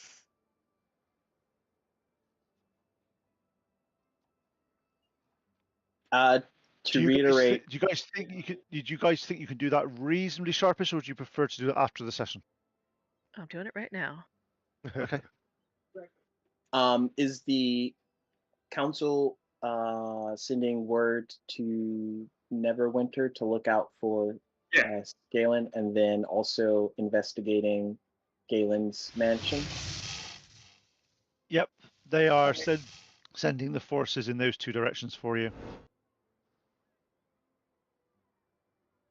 Can I have some insight? Can I have some insight checks for you guys as well, whilst you're randomly trying to level your characters up? Just so I can mess with your minds a little bit more whilst I'm doing. Well, we can have some reprieve if we select the wrong thing, though. Like, I don't like that. Yeah, I'll be nice to you. Just if you pick the wrong subclass, you're screwed. That's your own fault. I think What are we rolling? I rolled. Insight. A 3. You know diddly squat, Rebecca. Ignore that. I got an Lily? 8. You know diddly squat. Anton. I also know diddly squat in the form of an 8. Nice. Lily, what have you rolled as an insight check? I'm with Al and also rolled an 8. Oh, my that's goodness. brilliant. You guys have, you're like, God, is this how, what you are taking from this is you always believed that behind the scenes, the council always made the right decisions, always went in the right directions for the good of the community, for the good of the thing. You're like, do these guys know what they're doing? Did they make it? What's happened here? But are they always like this? So you're seeing a little bit, you're not quite sure what's happening. You don't know who to believe, what to happen. It's just as if they're all talking in sort of forked tongues and trying to get one up from each other. It's like proper politics. You know what happens in closed council chambers? It's that level of. So on that note, who's finished leveling up their characters? I see yours. I see done. Okay, so you start with Al. What did you take at level 3? Just so people are aware. I am still reading, but I'm thinking College of Eloquence. Nice. 'Cause that's the most talky one. Nice. Okay. And what does that actually do for you if you're going down that route? Just so. For right now, it gives me Silver Tongue, which is I'm the master of saying the right thing at the right time. So That sounds like Al. That sounds like Al. Yeah. And then Unsettling Words. Okay. And I won't ask you about spells for now because you can do them. You need a second level spell as well now. I think you get. I can't remember if bards get them at level 3. I can't remember. So I know you get spells, but I'm not sure if you get level 2s. So we'll then go Yes, I to do. Anton. What did you get, Anton? What did you do, Anton? Okay, so I've got a dragon origin of sorcery. I think it's draconic origin. And I'm glad Nice. we had this discussion a while back. So I think I had a crazy dreams about a dragon, as I was sitting there. And I've got things like dragon breath, which is pretty tight. So that's gonna be You also and you also alter get self. dragon scales, which give you your charisma modifier to your armor class as well. That's correct. I went from an 11 to 14 armor class. Yeah. Nice. Okay. Let's And see. I'll go to. And you got some more spells. You get some various things. So you can work your spells out. That's fine. Lily, what did you go for? Obviously, Life Cleric. Oh, the best. Somebody's got to heal everybody, right? we learned a my lesson God. last campaign. Yeah, and my God, can life clerics heal? They heal very well. Yeah. I have an out from my disguise because I can alter self now as the draconic. I can totally switch this. I don't have to be this guy anymore. Fantastic. You can look like a paladin if you want. Yeah. Okay, and Rebecca. I went Oath of Vengeance Paladin. Ooh. Well, who are you mad at? Everyone loves an oath of vengeance. So you've sworn an oath of vengeance against the Sahugan that attacked your family. Oh yeah. Let's not run into them anytime soon. Nice. So you are. Was talking to the approach. They say there's 2 ways of approaching the layer of the lizard folk. One is via sea. No chance of being hidden on the sea. They will see the boat. They'll know what you're doing, but that's your choice. Or they say if you go south around the coast and then head across the marsh, and they give you a map of where it is. It's about a day's travel, but you have a chance of being unseen or unheard of. But it's obviously depend on what approach you guys want to take, because you guys are the masters of this story. we're supposed to Okay. just observe, right? Like, and not engage, then probably let's go the sneakier route. Oh yeah, for sure. And I'm totally gonna dress up like a lizard man. Ooh, I have gust of wind as a spell now. We can like permanently travel fast on a boat. This works great. As if the plan is coming together, everyone. As if the plan is coming together. Misty step away. Okay.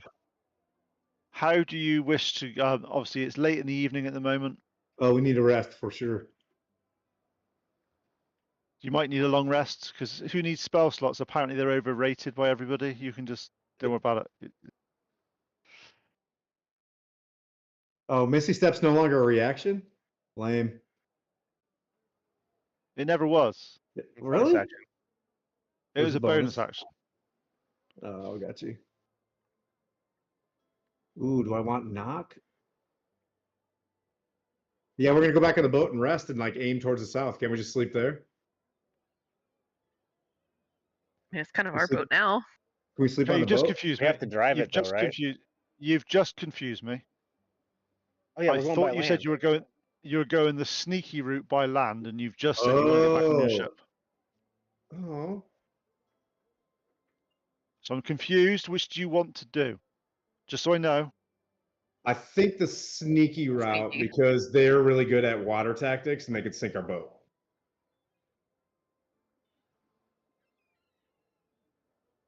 Does that make sense? Plus, Yeah, we don't yeah, want to be yeah. seen. We just want to observe. Yep. We'll take the walkie route. Sorry, I was picking spells while walking. Don't text and walk. You know you can't multitask. I'm getting rid of gust of wind, I'll tell you that much. Why? Because I don't need it right now. You're a sorcerer. You know you can't change your spells. You can only change them on level up, right? Oh, so I get to only prepare them once. Ugh. Yeah, you're not a wizard. You get to pick your. You obviously, because we've done this as a bit of a rest. You can obviously before the next session you can change it, so Yeah. that will be nice. Then I would have However, done. once you change your spells as a Yep. sorcerer, you can only modify one. You can only remove one and add another one on a level up. Got it. Got it. Okay.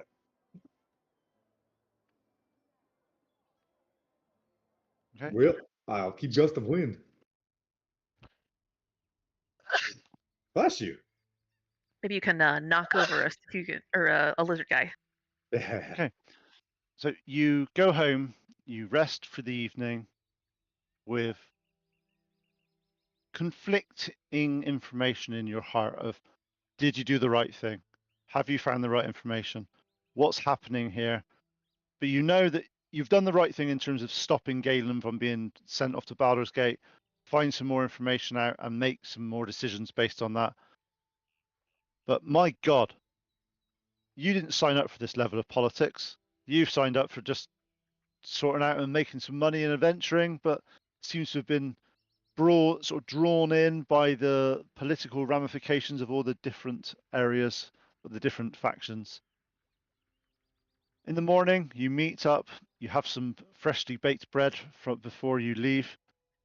The morning mist still clings to the harbour as you leave Saltmarsh behind, following the old smuggler's path that winds south along the coast. The familiar sounds of the fishing town, creaking ropes, calling gulls, and gently laps of waves against the docks gradually fade behind you as you venture into the wild lands beyond.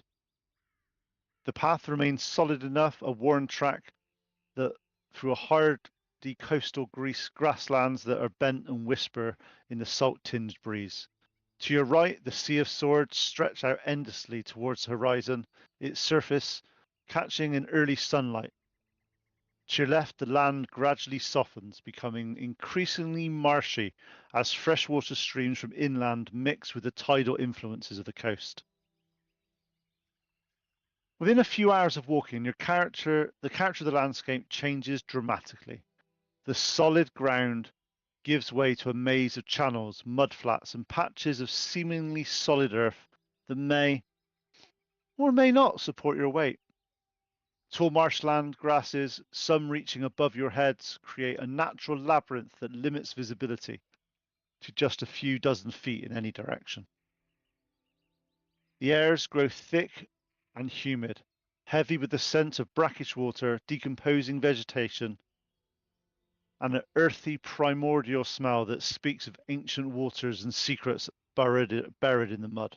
You recognize this smell as what was in that chamber on Saltmarsh, where the 3 bunks where you found the trade bars. Insects buzz constantly around your heads, mosquitoes, biting flies, and strange iridescent beetles that seem to watch you with an almost unsettling intelligence. Just a bit of heads up for you guys. It's the first time you've probably been in a marsh for doing these sort of things. The marsh is never truly quiet. You've got a constant symphony of natural sounds around you. You've got squelching and pops of your boots pulling free from the suckling mud, splashes of unseen creatures that move through the shallows in different channels in different areas. Rustlings of grass. Is it the wind? Or is something else moving just out of your sight? Call birds, both familiar and strange. Piercing cries of marsh hawks and the occasional sound that you can't identify. The odd bubbling of sound as air escapes the marshes. What do you guys want to do as you've just entered the marshland? You know roughly the direction. You are told by the map that there is a big tree several hundred feet in to the left, and then you can bear around to the right, and it's that sort of way. But you know you're in for a heavy, potentially day of travel through the marshlands. We don't have like a druid or a ranger with us, so yeah. Rebecca will send out Oz, her Osprey familiar, to kind of give overhead sight, just to make sure that they're headed in the right direction. That's cool. Okay, so as the morning, the mist is rising from warmer waters. You can, because you can look through her eyes, can't you, to see things? Yes. Yep. As you're looking around, it's a very eerie sight going across the mist, looking across the marsh from this distance from the ground. All the low points, even up to the midpoints, are all covered in mist, and you just see in small little islands all throughout the place that must be the higher ground. It's quite an eerie, spooky place. However, you do notice that you see a tree in the distance, a good, probably say a mile or two in on the left-hand side, and you are heading in the right direction for that to happen. Have we heard any like recent news about the marshes, or stay away, or any warnings? You were always told to stay away from this as parents, because as children, let's just say if you stray too far, mud has a habit of claiming you as its own. Bog people. People. ROUSs. As you're venturing into the wetlands, you are actually, give me some perception checks, please. Oh boy. Here comes an 8. Hey, a 4. Goodness, you are fired. Fired. That's it. 19. 19. Al? 30-20. 1. Rebecca? Okay, so Rebecca and Anton, no, nothing. I'm singing songs. You're I'm actually, being loud, you're please. actually quite, you're like, this is pretty good. This is fine. However, the other two of you are distinctly getting the impression that you are not alone. Even looking around, you can't ever see anything. It's not something you can put your finger on, In fact, there's no obvious signs of pursuit anywhere. But your sort of like the primitive part of your brain is like, the fuck is happening here? Keep an eye. What's happening? Maybe it's like the way certain sort of bird calls cease when you get into certain areas, or maybe the occasional glint of something. What's that? But no, it's really weird. You're not sure if it's like the marsh playing tricks with your eyes or something like that, but this is not a pleasant place to be. If you're a bit more less aware of things, you don't really notice these things. But you two, you're picking up, and you're sort of like hairs on the back of your head, back of your neck, are sort of like something's up. This doesn't feel right at all.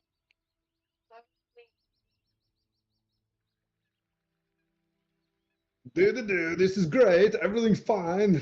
Splish splash. Ooh, it's juicy ground. Quieter.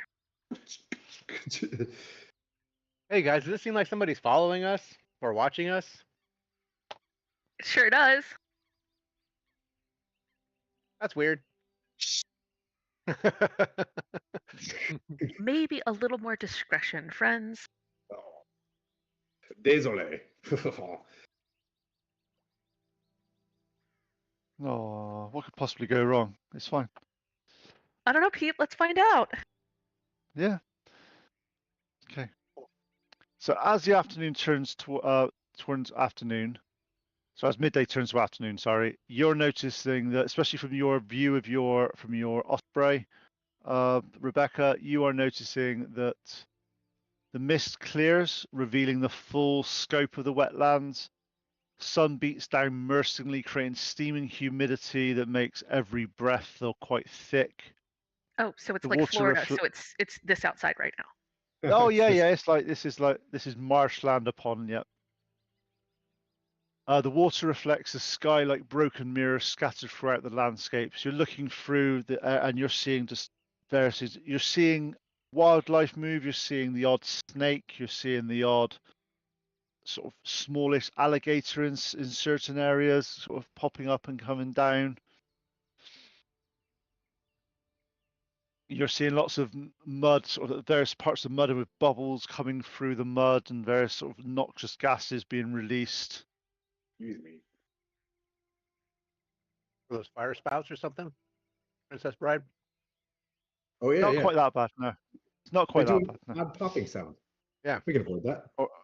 As in a previous campaign, I described a very similar thing, and my players called it the bog of nope. We're not going anywhere near that. The bog of nope. We're not going anywhere near it. So. Okie dokie then. I keep on walking. You keeping on walking, are you? That's always nice. I mean, we could stealth a little bit, I suppose, if we feel like we're being watched. Yeah, we could stealth a bit. If you're stealthing a bit, I need disadvantage checks on everybody because of the noise you're making walking through the marshland, because it's quite hard to be quiet. Yeah, well, I fucked us.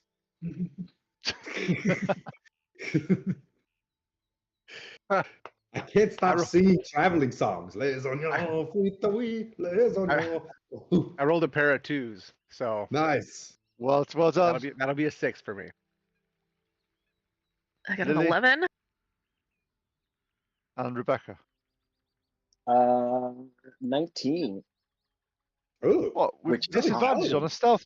Yeah, I rolled a 19 and a 17 plus 2. Well done, you. That's like well impressive. Okay. Let's just say the others didn't.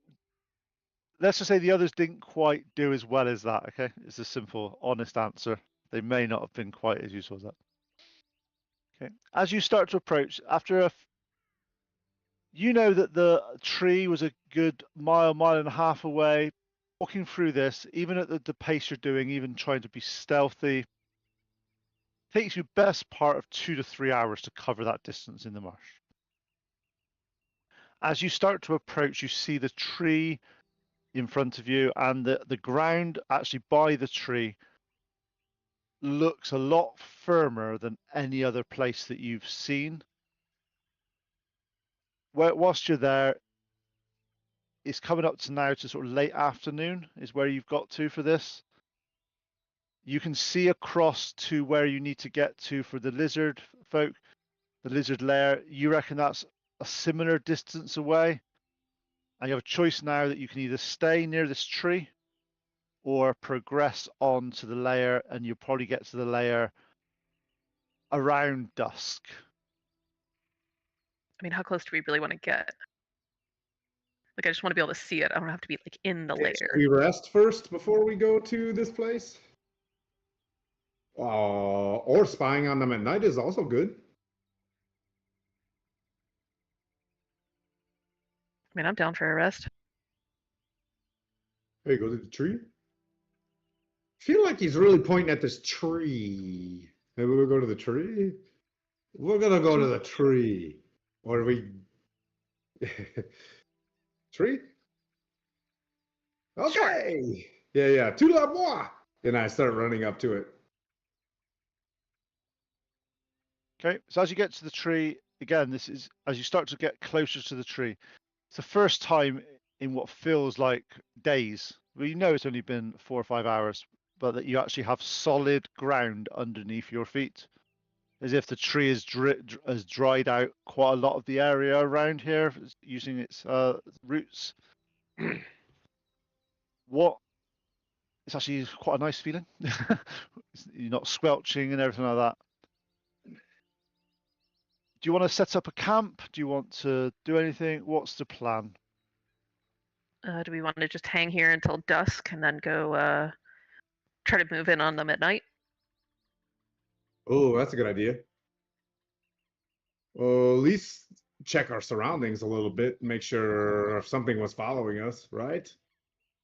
Well, you've got Rebecca's familiar that can fly and see things. Rebecca? Yes, send out Oz to survey the area. It doesn't look like there's many trees to. No, this is the Stop a biggest lot. tree that you could. This is the biggest. They just known this is the signpost tree. It was the area that you go there. It then had that it's passed this way on thing. As you send out your bird to sort of look around. There's quite a lot of wildlife in the marsh. There's lots of various, and the hawk is getting a little bit distracted by some of the smaller bits that are moving because hawks being hawks. However, you do notice that probably take you 2.5, 3 hours of crossing the marsh to get to where you would need to sort of look at where the lizard folk are. I'll report that back.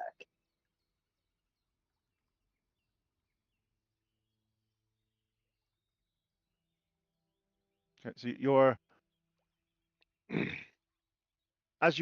waiting for a little bit of time, obviously waiting for the night to sort of settle in. As you're waiting underneath the branches of the gnarled tree of the ancient willow, the marsh around you seems to take on the hushed quality of evening, just as you start to move ready to progress. The dying light filters through the moss in golden shafts to the light. The water laps gently against the exposed roots of the tree.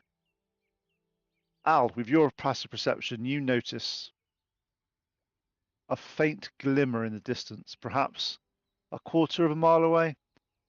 Through the maze of channels and reeds beds at first glance, it might be nothing more than the last rays of sunlight or reflection in the water. But there's something wrong with the colour. Instead of a warm gold of sunset, this light pulses with an unsettling green-blue radiance, like moonlight filtered through a deep ocean water. Hey, you guys see that weird light? Oh, it looks like moonlight filtering through ocean water or something. Also, the light, when you're saying this, the light doesn't remain stationary. As you watch, it begins to move. Not with the steady progress of travelers walking on a path, but with an almost playful bobbing motion as it dips low towards the water surface, causing ripples to spread outwards in perfect circles, then rises again just to hover above the breached cattails. Oh, Will oh the wisp? no. Yeah. Oh no. Shoot her! Shoot her! You hear it? The movement, the movement is hypnotically graceful, just like a firefly the size of a torch dancing to music only it can hear.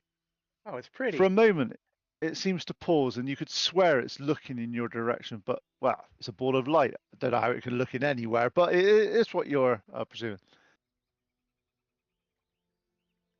That's a pretty light.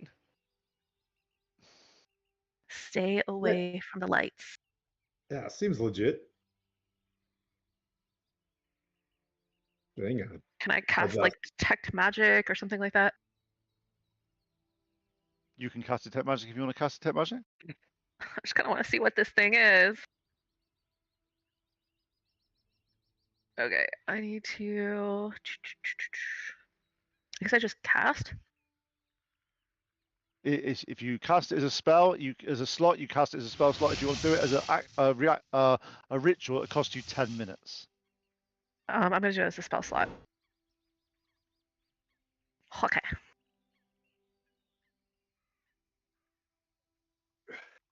All right. Do I see anything? Do I detect anything? So 2 seconds. Let me just. Nothing is glowing additionally, but this ball is glowing quite happily on its own. like it has an additional glow that indicates magic. No, it's just a standard glow that it had already in the first place. Paladin, can you detect evil on this thing? Can paladins detect evil these days? I'll do an Arcana check. Can I do that? Oh wait, I do have divine sense. What does divine sense do? Oh my god, for I'm the so next tired 10 of minutes rolling or dice until today. you have the incapacitated condition, you know the location of any celestial fiend or undead within 60 feet, and you know its creature type in the same radius. You also detect the presence of any place, object that has been consecrated or desecrated, as with the hollow spell. Oh, okay. Sounds good. So if you want to do that. We just got a cool raid. Thanks, guys. Yes, I will try to do that. Okay. Just on the edge of your sight, as the ball of light is bouncing around, you do sense undead, and you sense that it's definitely an undead spirit of some kind. Ew, gross. I think I have something for undead now. Getting undead spirit energy coming from that. That gives me As the you do that, you sort of sense it, then you feel that as you look closer, it seems to sort of bounce, and then split into two. Not sure if it's split into two, or there's one hiding behind the other one, but there's two balls. Wait a minute, is this like Top Gun where they're like, it's not two MiGs, it's four, and then I was more thinking could like be. Frodo in the bog. Don't follow the lights and don't fall in. we could shoot it with a magic missile. That's what I'm about to do.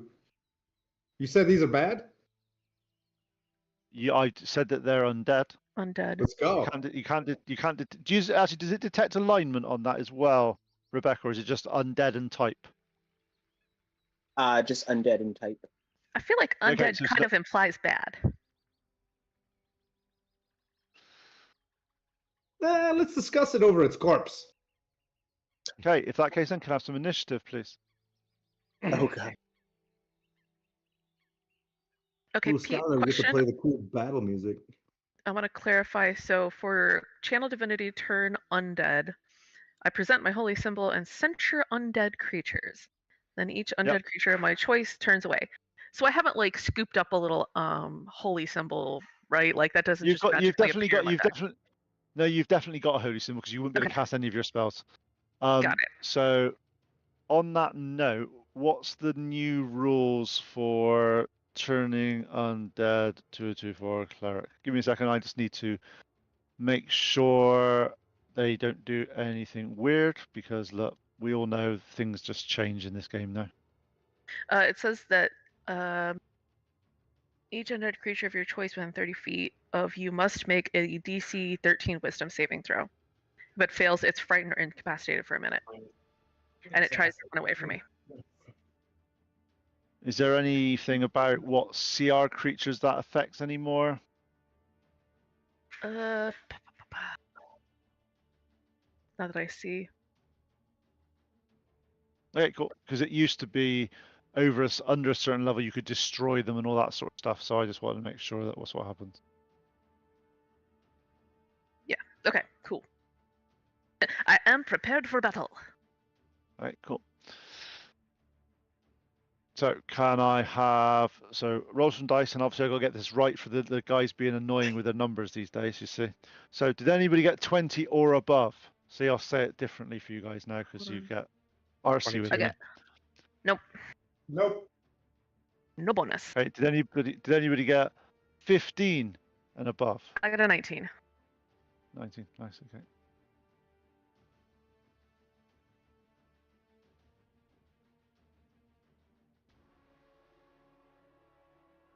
Okay. Anybody got above 11? Okay. Anybody got above 6? 9.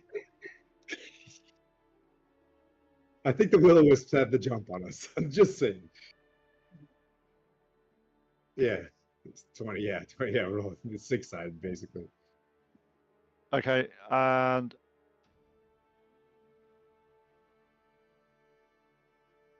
And what did you get? So you got 2.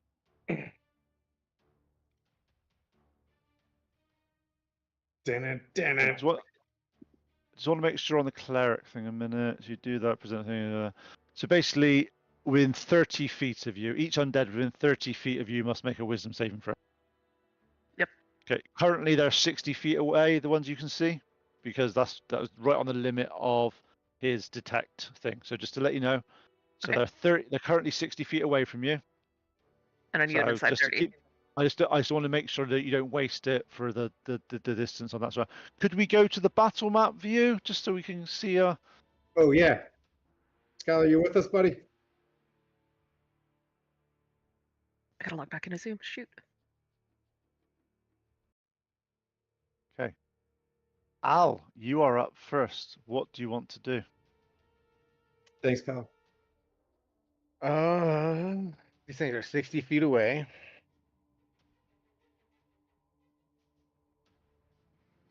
And Bove is not with us, correct? No, Bove is with you. He's just sleeping. He's hung over from the party. Okay.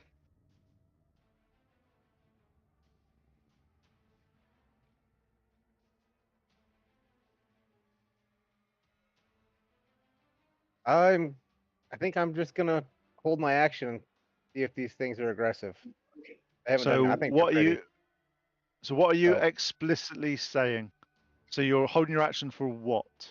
If they attack any of my homies, then I am going to do something horribly vicious. I just don't know what They it is mock yet. them? I need to know what you're doing because that's the whole point of the hold action. Yeah, So. I'm working on it. Give me a second.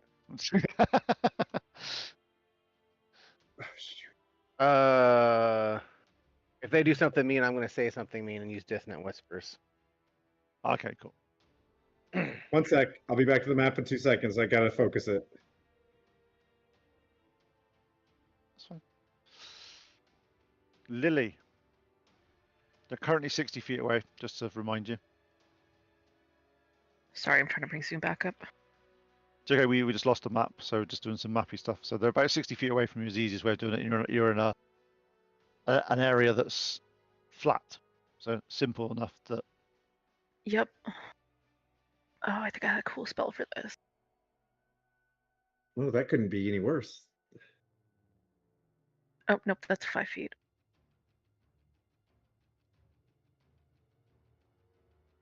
Ooh, I have Sacred Flame.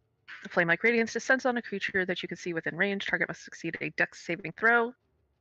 It does not benefit from half cover or 3/4 cover for this save, and it is a 60-foot range. It is a cantrip. So you're casting that on this little creature, are you? Yeah, yes. Okay. Why do you Just ask like that, Pete? Because I was just asking, what's this little ball of light done to you yet? Oh, It's undead. right. Okay. It's therefore evil. Therefore bad. Okay. So dexterity saving throw, yeah. Yes. Wow. Okay. Yeah, they're fine. They just, as you lob your ball of fire, it goes up, arcs down, and you see this little ball, the most lithiest little ball of light in the world, just sort of basically spin, let's like go round your fire as it's going down the floor, and then come up, as if it was playing with it to not get hit. Okay.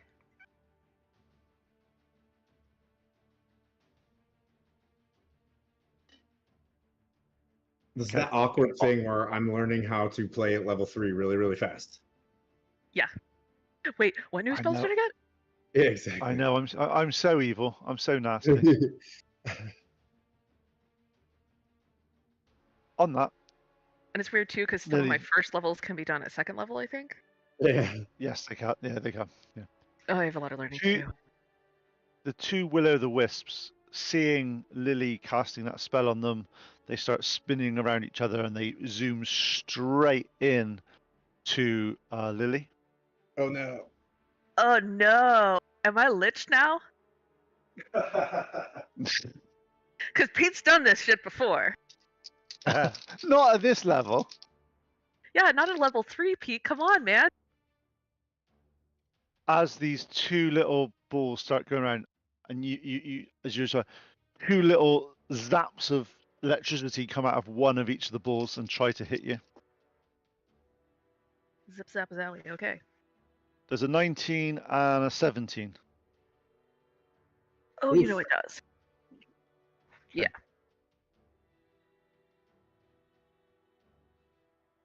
First one does 8 lightning damage on you as you get little electrocuted. Second one does 9 electrical damage to you. Are you still alive? Is our cleric? Whoa, you're going after our cleric first. That is not chill. I have 30 hit points. Okay, So cool, I have cool, 13 cool, left. I'm gonna need to heal And myself. also- but yeah. Also, what you got to remember, she attacked them first. They just went for her after, okay? Al, as this one comes in and you've seen them attack your friend at this point, you can use your readied action. Yep, I will yell something like, "You guys aren't pretty, you're mean." And Dissonant Whispers, that's a whiz save of 14. 13, so that one of them fails. Yay. All right, How much damage do you do? we are looking at 16. How much? 16 points of psychic. 16? That sounds Yeah. broken to me. Okay, you see this one's light slightly fade. Ooh. Guess it wasn't broken enough, was it? Rebecca, you're up. Rebecca's gonna move into the one that attacked Lily and got psychic damaged. And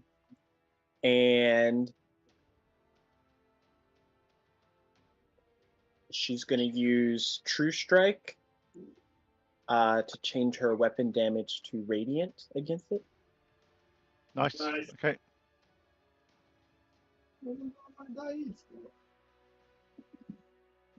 Oh, that's a problem for another day. Still one attack.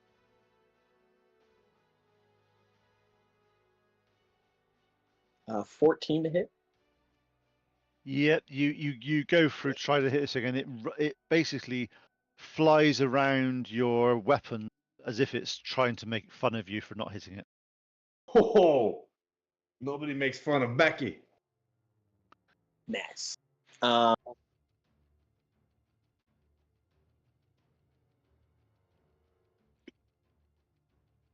With her bonus action, Wasn't it to cast True? The thingy was, doesn't that end up being a bonus action to do that?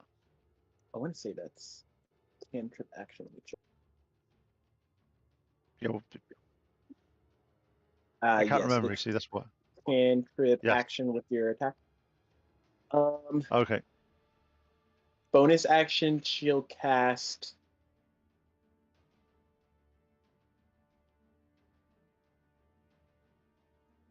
This music is Hunter's just Mark on the other will-o-wisp, and you'll hear just like a hawk screech in the air. Okay. As That's you its move. cast the hunter's mark on it, you hear one of you hear laughing come from that will-o'-the-wisp. And then that'll end my turn. I'll try and get as close as possible to him as well. So, from behind you, another will-o'-wisp appears and runs up to Al. three will-o'-wisps. Yep. I'm running out of minis. Oh well. Just kidding.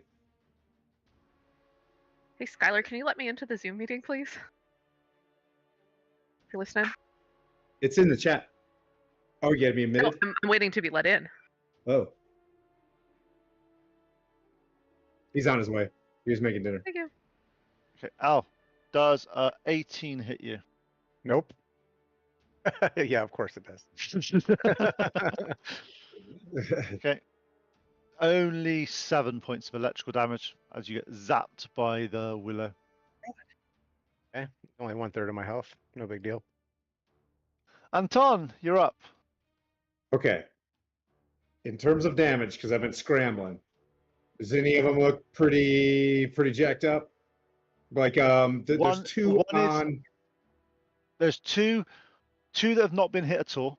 One is looking like he's on. His light is glowing high, and you can make You know what that means. We can't be having Albacore get hurt. I'll be like, no, lad, I've got you, mon garçon, and I'll launch a chromatic. Whoop! I'm gonna bonus action innate sorcery. My eyes turn silver. What kind of dragon is that? And I grab the chromatic orb and I chuck it. Very thundery in this case. Come on, don't. When you say chromatic orb, so was that second level, first level spell, second level spell, or are I you would like to do using a the sorcerer's? first level 3d8, please. Okay, that's fine. That's all I know. Just so I know what you're doing. 19 to hit. Just. Okay. All right. I like to see their expressions when I say that. Look at that. Did you see? Did you see?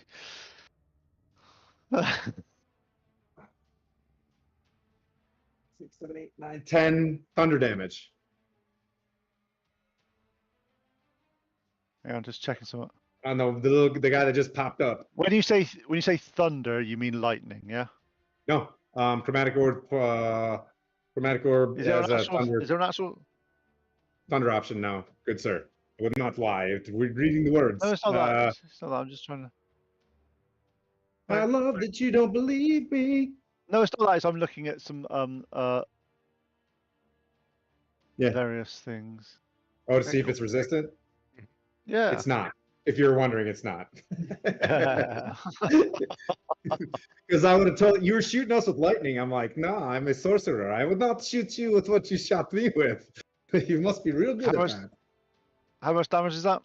42. 9, 10. Yeah, he's very, very dim now. Albacore! No! Actually, no, you hit the one that was on him. Okay, it's not dimmed. That one's just 11 damage on. Okay, cool. This one. Right, top of the round, Al, you're up. You've got this ball of light that seems to be zipping around your head faster than you've ever seen anything moving. Fuck, boy! Yeah, well, I'm just gonna make fun of it for being little and do a vicious mockery. Aren't you little?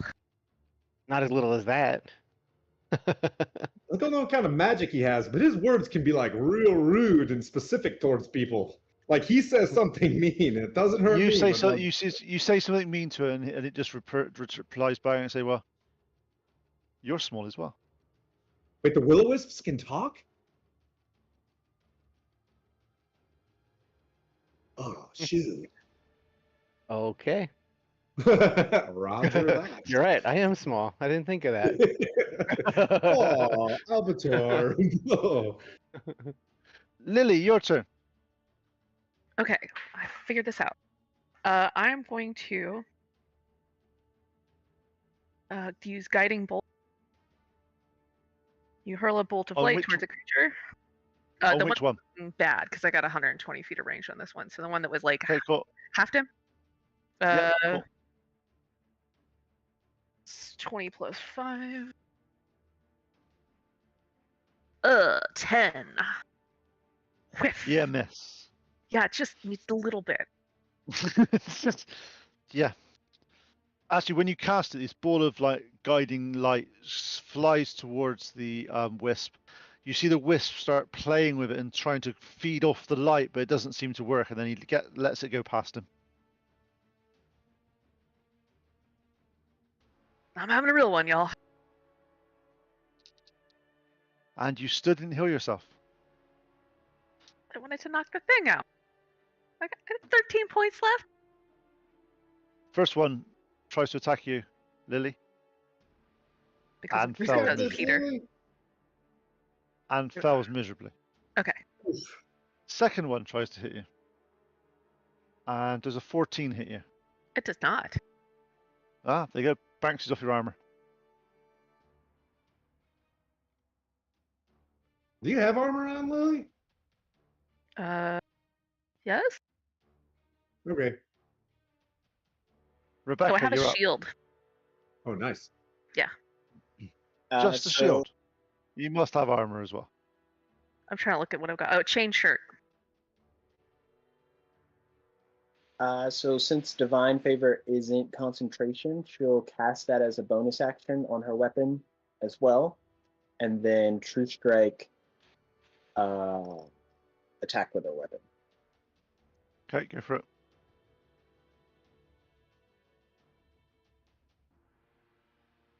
$15. That misses. You sound too Is it excited again? about this.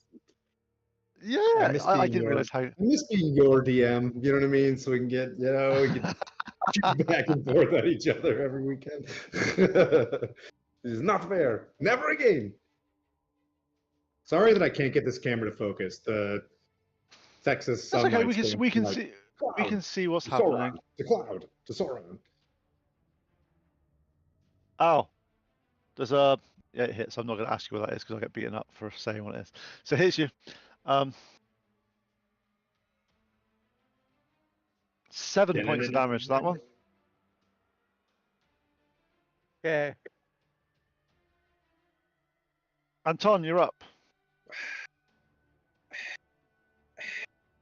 Okay, same thing. At Albacore Sky. Albacore, duck! Duck, dude, duck! He doesn't need to duck. He's short. 21 to That's a hit, nice sir, roll. with the orb of chromatic, silver eyes, and a thunder. That definitely hits. And another 10 damage. Man, oh man. The lords of the D&D are nerfing me this week. He's not looking very well, that one, now. You're gonna have to say Rubian words to it. Top of the round, Al. I say, dang, those orbs look like they hurt. That's another attempt at vicious mockery. 14. Beats it, beats it. Oh, All right. Oh. Well, Amateur. yeah, this is the end, friend. Not if I could help it. Lily, it's your turn. Okay, let me look. Not inventory spell.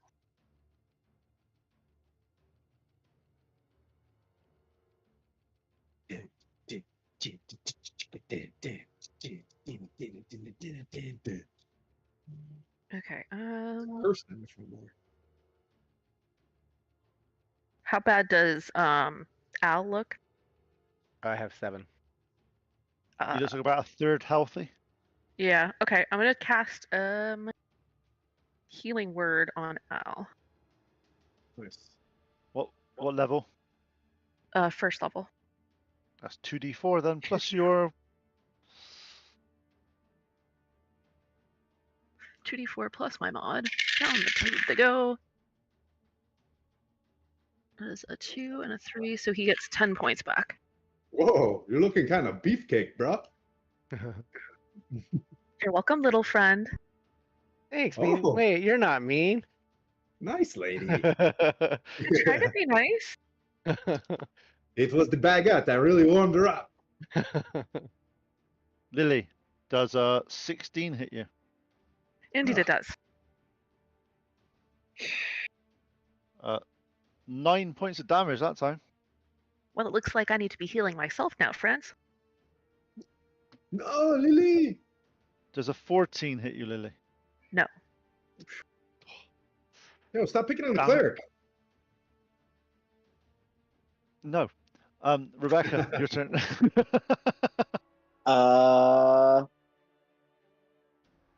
Attacking the one that is Hunter's Mark with a True Strike attack. Yeah, go for it. You could possibly roll. You got to roll well. A 9. That misses as well. Right. The dice are not being friendly today. Mine are being fine. Ow. Does a 15 hit you? Sure does. I'm unmissable. Well, we know that about you. That's the problem with being so well liked. You're just that type of thing. So damage. 8 points of damage. Is this Noynek of the Revengers? You okay, Before I buddy? ask. Oh, yeah, because you got 10 last time. Math. Duh.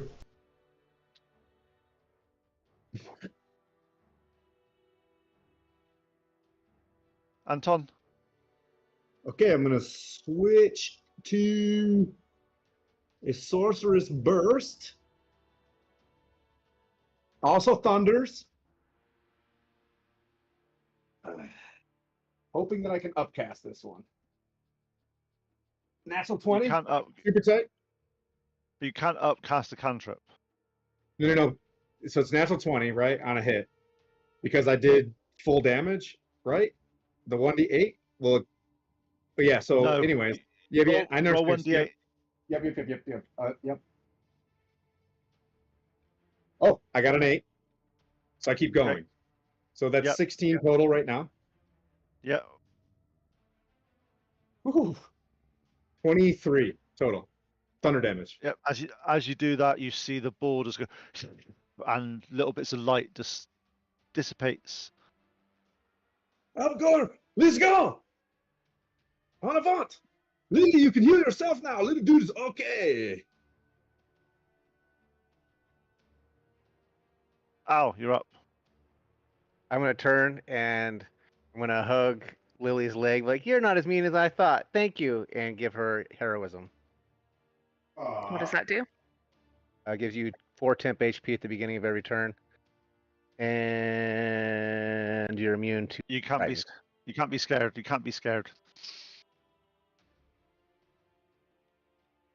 Lily, Yeah, it's the it's start of not your turn, so gain 4 temporary hit points. This is Got it. Sunday stew.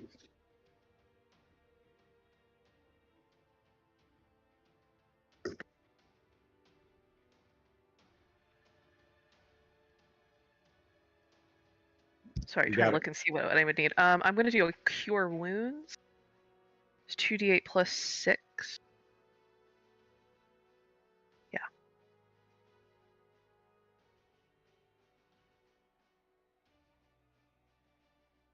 Oh, damn. Can I also bardically inspire Lily? I've been forgetting all yeah, you about can my do bardic that. inspiration. Yeah, you can do that. 7 plus makes 8. 14. Sweet. I'm good. You also have a bardic inspiration, Lily. 1d6. Thank you. Oh, that's an addition.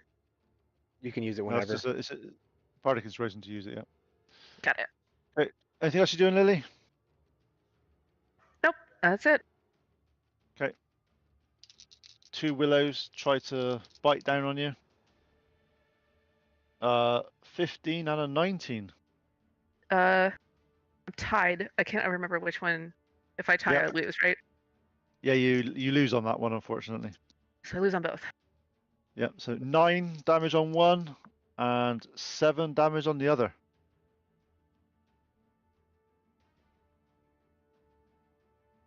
Well, there And goes all that Rebecca's healing I just did. But you would, I mean, if you didn't heal, you would have been dead by now, wouldn't you? I would be very dead. Rebecca, you're up. You're seeing Lily get zapped by these balls of lightning. I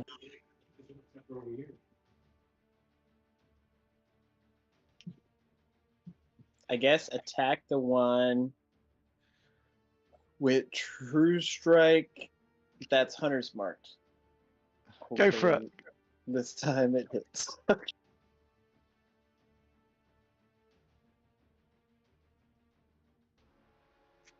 It's an 11. Oh my You god. miss. Our paladin man. is struggling. Maybe it's a paladin thing, because Tim always struggled when he was a paladin too. Oh, whoa! Easy. Oh, God That's- dang! shots fired. How Shots do you fired. how do you think he became the Lich King? His dice Oh. failed on him. You just hear him Anton. go like albacore. Nice, nice.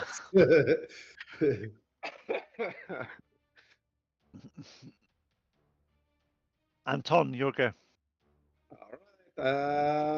Okay, there's 2 will-o-wisps still up. One looking stronger than the other by any chance? Yep. I'll go for that guy with a chromatic orb. Still level 1. Okay, 21. that hits. There we go. 14, 17 thunder damage. Okay, as that one completely dissipates, just like the other one.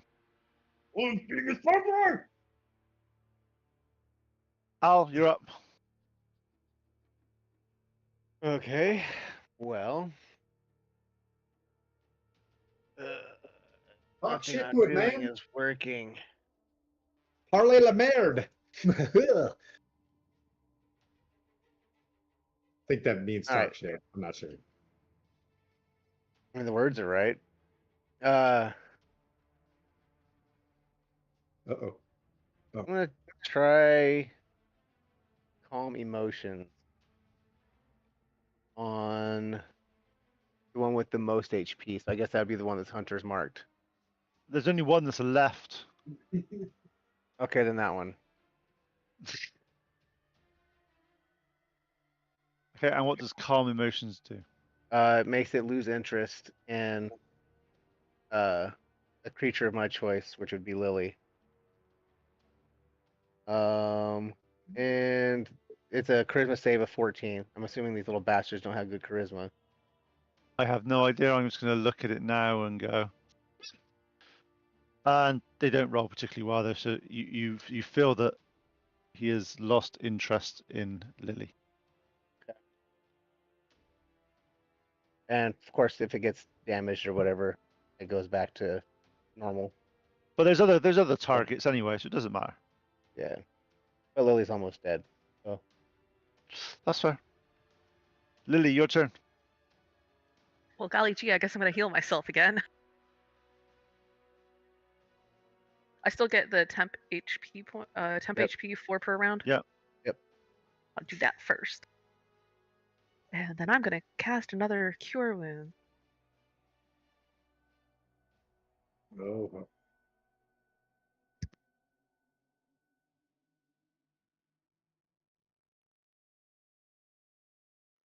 He's okay. I swear to God, I just had an 8. Where did it go? There it is. 8 plus 6, 14 points for myself. Ooh. Nice. And that's all I got. Okay. Will-o-Wisp's turn.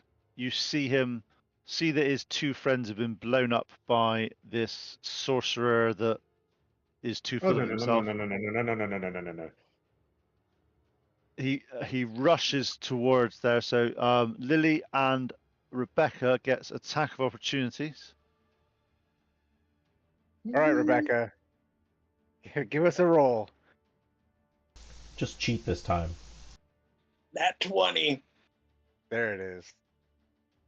You hit, Rebecca. Well done.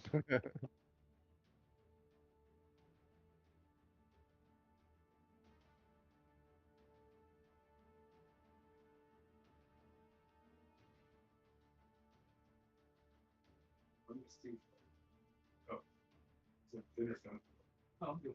12 piercing and 5 radiant. Would you smite a little bit? No, I have divine favor on my weapon. Okay, yep. He's looking like he's half colored now. He's a bit dimmed. And Lily, I'm gonna try for a guiding bolt on him. you can't cast spells as a attack Oh. of opportunity unless you've got Warcaster. Okay, then I'm gonna smack it with a mace. Smack it with a mace. I'm looking at this thing in slow motion as you guys are hitting it. Like, no. Only a 12. No, That's you missed, probably not- unfortunately. I'm not good with weapons. These things look bitey. Okay, 19 on you, Anton. Oh man, I just went to D&D Beyond. It keeps shutting off and like turning back on. Can I have 2 seconds? Because I might want to cash with bonus action shield. That gives you. You do a shield. You can do shielded reaction, and it gives Then you 5. it's mage armor, right? I've got both. No, you can't use mage armor with your Okay. because your draconic armory thing. That's it. You can't increase it with mage armor anymore because you only have one. So shield is a reaction now. Yes, that's what I said. Okay. Shield's yep. reaction gives you +5. So I'm at 19. That still hits. He rolled a 9. That He still rolled a hits. 19. Ah, still fuck it, I'm hits. stupid. Just because I'm stupid, I wasted that spell slot. I'm happy with this. I'm happy with my horrible planning. Okay, this one But I at rolled least go, really well. "Oh, So oh, dude, this one did 12 points of damage to you. bruh. Man, that wasted a spell slot. Fun. Well, good news, everybody. I have a shield on. Rebecca, it's your turn. Bonus Okay. action, move my hunter's mark over, and then go up and attack it. Go for it. Oof, man, this guy really soaked up some spells, eh? 24 to hit. That one hits that time. Well done. That's a.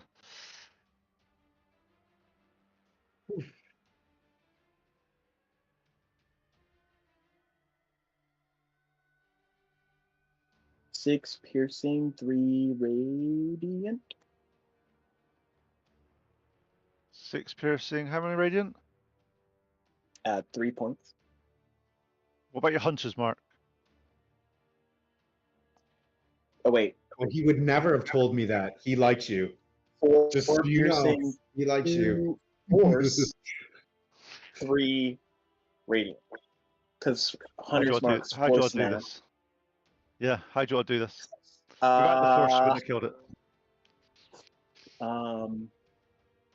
Kind of smooth, but like y'all will notice, her hunter's mark manifests from Oz shooting a gust of force wind at the target.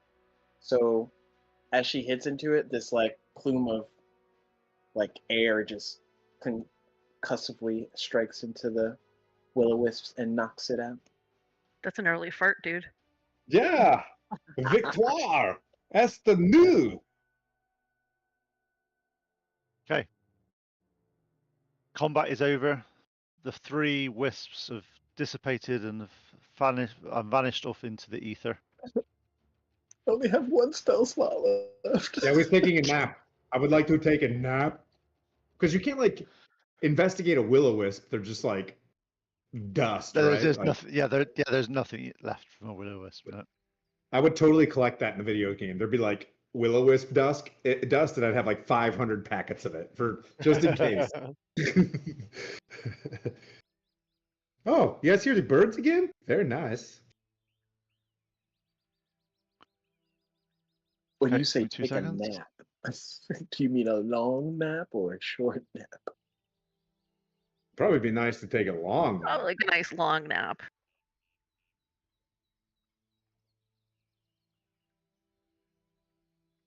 Okay, so as you are settling down Oh, beneath the ancient willow for the night, the marsh's normal symphony of frogs and night birds is gradually overwhelmed by far, far more disturbing sounds.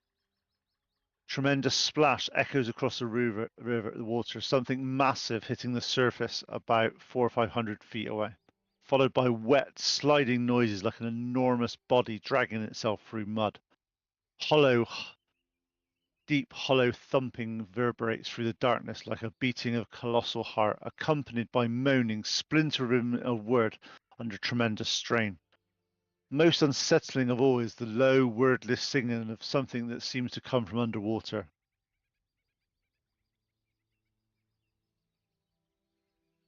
Sleep. Maybe sleep in the woods is a little bit of an understatement. You guys are a little bit on edge. Following a pattern that suggests terrifying intelligence behind the chaos, occasionally echoes from the left and from the right, from different areas. Air pressure shifts with massive movement in the water, making your ears pop, whilst an indescribable smell, ancient and wrong, occasionally drifts on the wind. Only as the dawn approaches do the sounds finally fade, leaving you with the unshakable feeling that you've been observed by something vast and alien that's only allowed you to survive through the night out of curiosity. And at that point, we'll end the session there after your first night in the marshlands. Well done, bravo. Put in the Martian marsh, Saltmarsh. So, is that a long rest?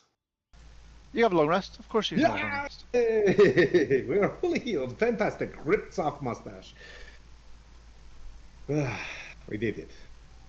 I'm just annoyed there's one of the guys, the Will-O-Wisps, didn't get you down because they have a really, really good ability. Chromatic orb. When I say really, good, really strong. no, when I say really good, it's not good for you guys because it's called, they have an ability called Consume Life. I'll leave it as that. Yeah, that sounds terrible. Just consume life. It's a Constitution saving throw of Mia, because I'm not going to tell you what it is. One living creature that the wisp can see within 5 feet that has 0 hit points. If they fail the saving throw, the creature dies. Oh, That's nice. okay. Well, yeah. Well, that's. As we kind of sit there and. Looks like there's going to be some spare the dying on that one. Guys, maybe we were just a little too hasty. No. You can't use spare the dying when you're dead. You have I mean, it didn't have to revivify. be. Yeah, we need to be really Revivify careful. or just say Well, on that happy note. you are in the bog of nope. Hey, we can't get to level 4. You know what I mean? Just farting around in Saltmarsh. We're gonna have to get some risks. No, Becca's got to go fart around in the marshes. Yeah. With her radiant farts. Bird farts. Rebecca did have. She's not been very happy with her performance at the start of that encounter. She's having a quiet word of herself about her ability. Like to hit. uneven marsh ground, so I can't get a steady. Yeah. Well, thanks, y'all. Good times. Well done, guys. And no one died. There you go.